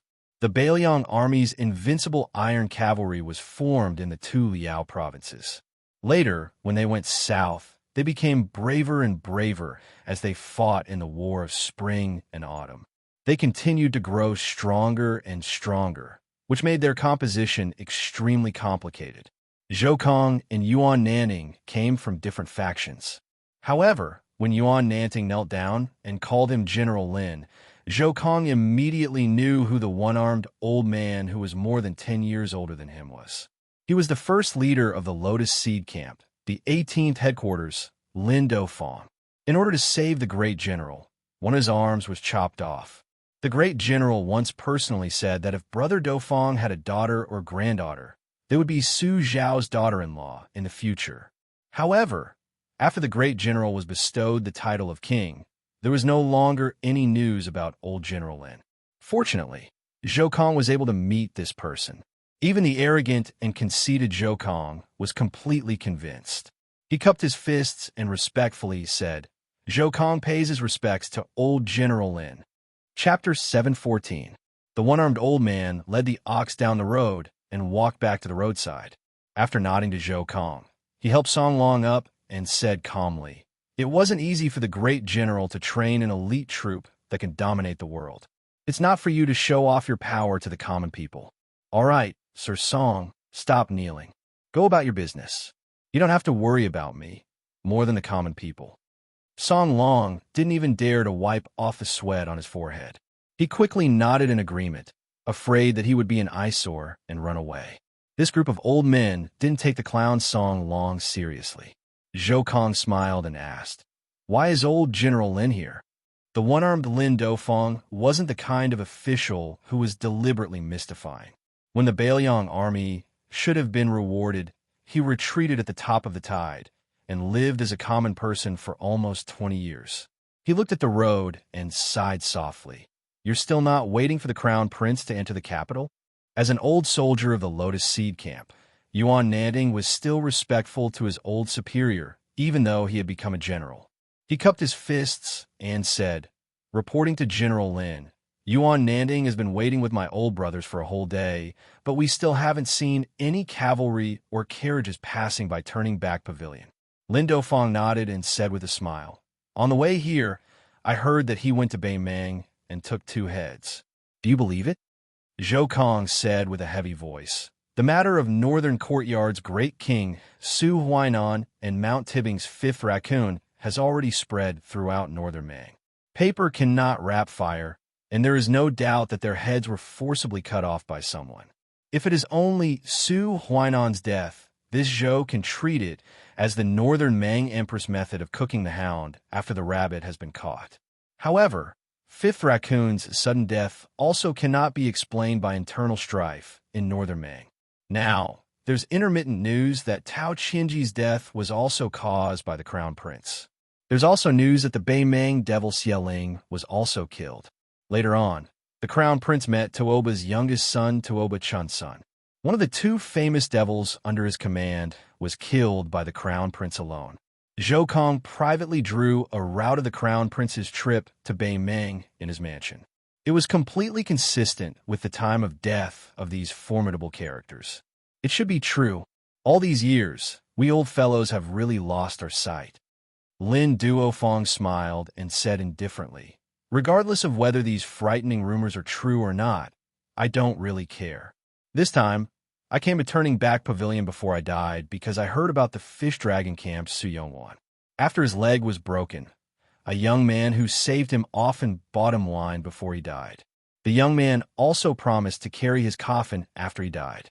If your highness didn't carry the general's coffin on his behalf, I'm afraid Su Yongwan would never know who that young man was. As for me, I'm stubborn. Anyway, I admit to this matter. I feel that it's not sullen that we followed the general on horseback for decades and then had such a young man take over Bailiang. At that time, I was angry with the general and went to farm. A few years ago, I heard about this young man's absurd behavior and even scolded the general in my mind from afar. I scolded the general for raising such a bastard. Fortunately, I, Lin Duofeng, don't have a daughter or granddaughter. Otherwise, wouldn't I regret it? Zhou Kong, Yuan Nanning, and the group of old men around them all laughed knowingly. Lin Duofeng also laughed and said, in the end, I regret it even more now. If I had known, I would have married the princess of Southern Tang. She was so beautiful. It's a pity that I was too proud and hesitated and missed the opportunity. Otherwise, I would have a large nest of children and grandchildren now. Yuan Nanting, who was as serious as the god of death in the army, was now like a naughty child. He licked his lips and said, General Lin, you still have such a wonderful thing with the princess of Southern Tang? Tell me about it. Lin Duofeng glared at him, and Yuan Nanning immediately looked down and showed concern. Lin Duofeng slapped his old subordinate's head and scolded, You were quite decent when you were a pawn. Now that you're a general, why are you acting like a rascal? I'll be frank first. I heard that you're in charge of half of the White Feather Guards. Don't be blinded by greed and only care about making money. If I hear about it in the future, I'll break your 3 legs. If I don't have the chance, I'll have to trouble General Zhou to do it for me. If this kid dares to fight back, General Zhou, you can reason with the general. Zhou Kong laughed heartily. Zhou Kong will remember these words. General Yuan, the few times we've met over the years, you've always glared at me. Now that I have old General Lin's imperial edict, won't you bring chicken, duck, and fish to my residence every now and then to curry favor with me? Yuan Nanting went straight to the point. General Zhou, I didn't see eye to eye with you in the past. It's inevitable that the border army and the local army of Yuzhou have some conflicts. It's not that I have a problem with you. To be honest, since I can meet you here today, I've decided that you can be my old brother. It's a pity that you don't continue to be the general of Yuzhou. I'll talk to the general later. If I don't want to be the general of Yuzhou, I can't be the general of Liangzhou. Zhou Kong shook his head and laughed. I'm different from Brother Yuan. My body can't take it anymore, so I won't shamelessly compete with the young people for a job. But if there's a day when I need to ride a horse in a battle, I can still drink a few bowls of wine and eat a few kilograms of beef every day. If I risk my life, killing dozens of northern barbarians will be a piece of cake. Lin Duofeng suddenly said, I think he didn't bring any cavalry to the capital this time. Maybe we've missed it. Zhou Kong was stunned. Yuan Nanning laughed and said, That's good. The general's eldest son, our future king of Bailiang, should have this kind of pride. A large group of old people around him nodded with a smile. Although they didn't get to meet His Royal Highness and waited in vain for a day, they didn't regret it. A simple carriage slowly passed by and drove out of Turning Back Pavilion. It seemed to hesitate and stop for a moment. A man with white hair and white clothes walked out of the carriage. Under everyone's gaze, the man bowed deeply. He bowed to the old soldiers. When Lin Dofeng saw this person, his eyes were filled with tears. He patted his coarse sleeves and knelt down. He said loudly, "Lin Dofeng of the Lotus Seed Camp respectfully sends His Royal Highness to the capital." Zhou Kong followed closely behind. He knelt down and said in a deep voice, "Zhou Kong of Yuzhou respectfully sends His Royal Highness to the capital. I, Yuan Nanting, respectfully sends His Royal Highness to the capital. Chuan of the 18th Headquarter Camp respectfully sends His Royal Highness to the capital. Old Soldier He Turin of the Cavalry Army respectfully sends His Royal Highness to the capital." 600 old soldiers faced the young man who bowed for a long time. One after another, 600 voices of farewell. Chapter 7:15. Inside the carriage, Xianyuan Qingfeng closed her eyes and focused. She looked indifferent, but in fact, her mind was in turmoil. When she opened her eyes and saw the white-haired young man in the white python robe slowly returning to the carriage, she smiled and asked, "You've endured for so many years and secretly practiced your saber technique, all for this day?" The carriage moved slowly. Su Fengyin didn't pay attention to her at all. Xianyuan Qingfeng was used to going head-to-head with this guy. She felt uncomfortable if she didn't provoke him. She continued to ask, "The people in the capital don't dare to touch the king of Bailiang. Even if you have a firm foothold in Bailiang, won't you be drowned in their spit when you go to Tian City? At that time, when you meet the loyal officials who provoke you, or the sons of some official from the capital who rely on stepping on you to make a name for themselves, will you avoid them and suck it up? Also, other than Linlang King Zhao Ao, who died without heirs, and your mortal enemy Qin Jibao, there are 5 other kings who are eyeing you covetously. Most of them have a grudge against Bailiang, not to mention that Tian City is Han Diaoxi's territory. At that time, if I stand by and do nothing, you'll only have that celestial phenomenon otherworldly item left. And the human cat is good at killing celestial phenomenon experts. Won't you be walking right into a trap? Aren't you afraid of waiting for 20 years and not even becoming the king of Bailiang?" Su Fengyin kept his mouth shut. Xianyuan Qingfeng had probably been isolated to the extreme after her cultivation deviation. It wasn't easy for her to find someone she could sit with as an equal.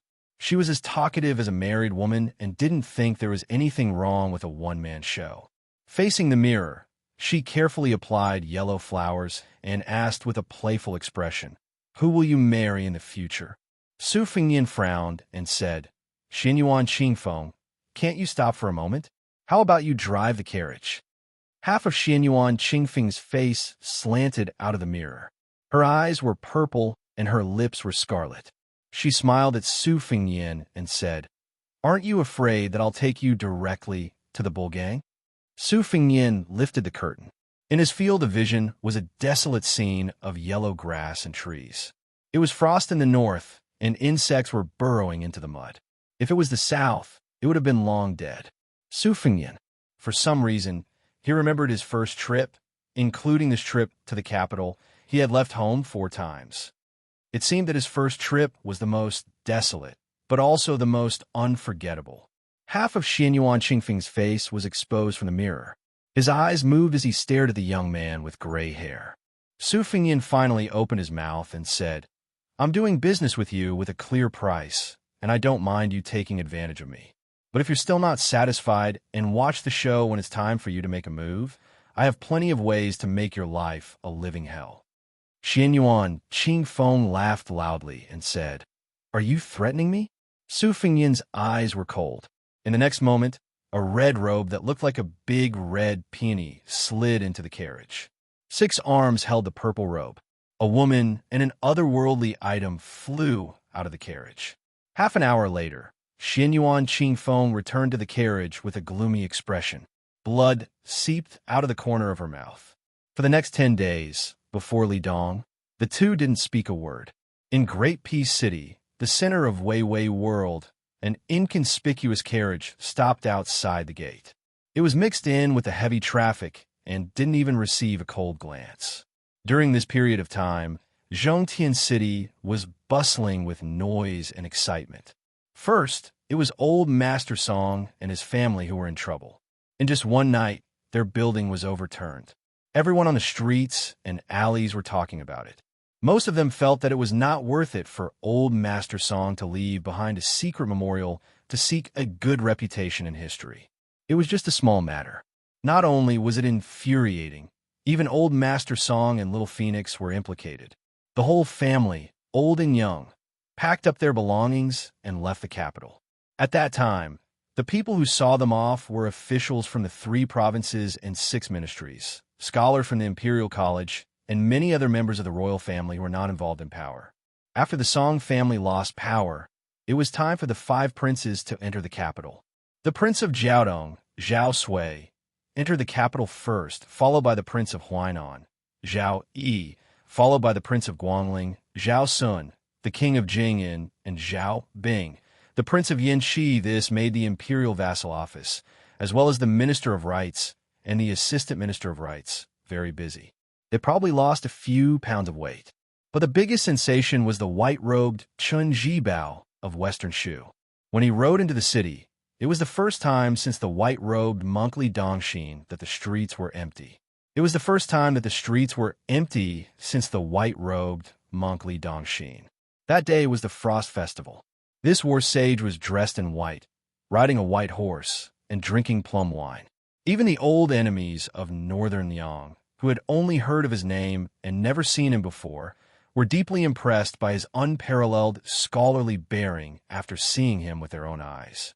Not to mention, who knew how many women on both sides of the main street screamed and went crazy. The shrewd flower peddlers made a lot of money. They didn't care whether they recognized the white-robed man or not. They just closed their eyes and flattered him as much as they could. It was guaranteed that they would be able to swindle money from the noble ladies and daughters of rich families.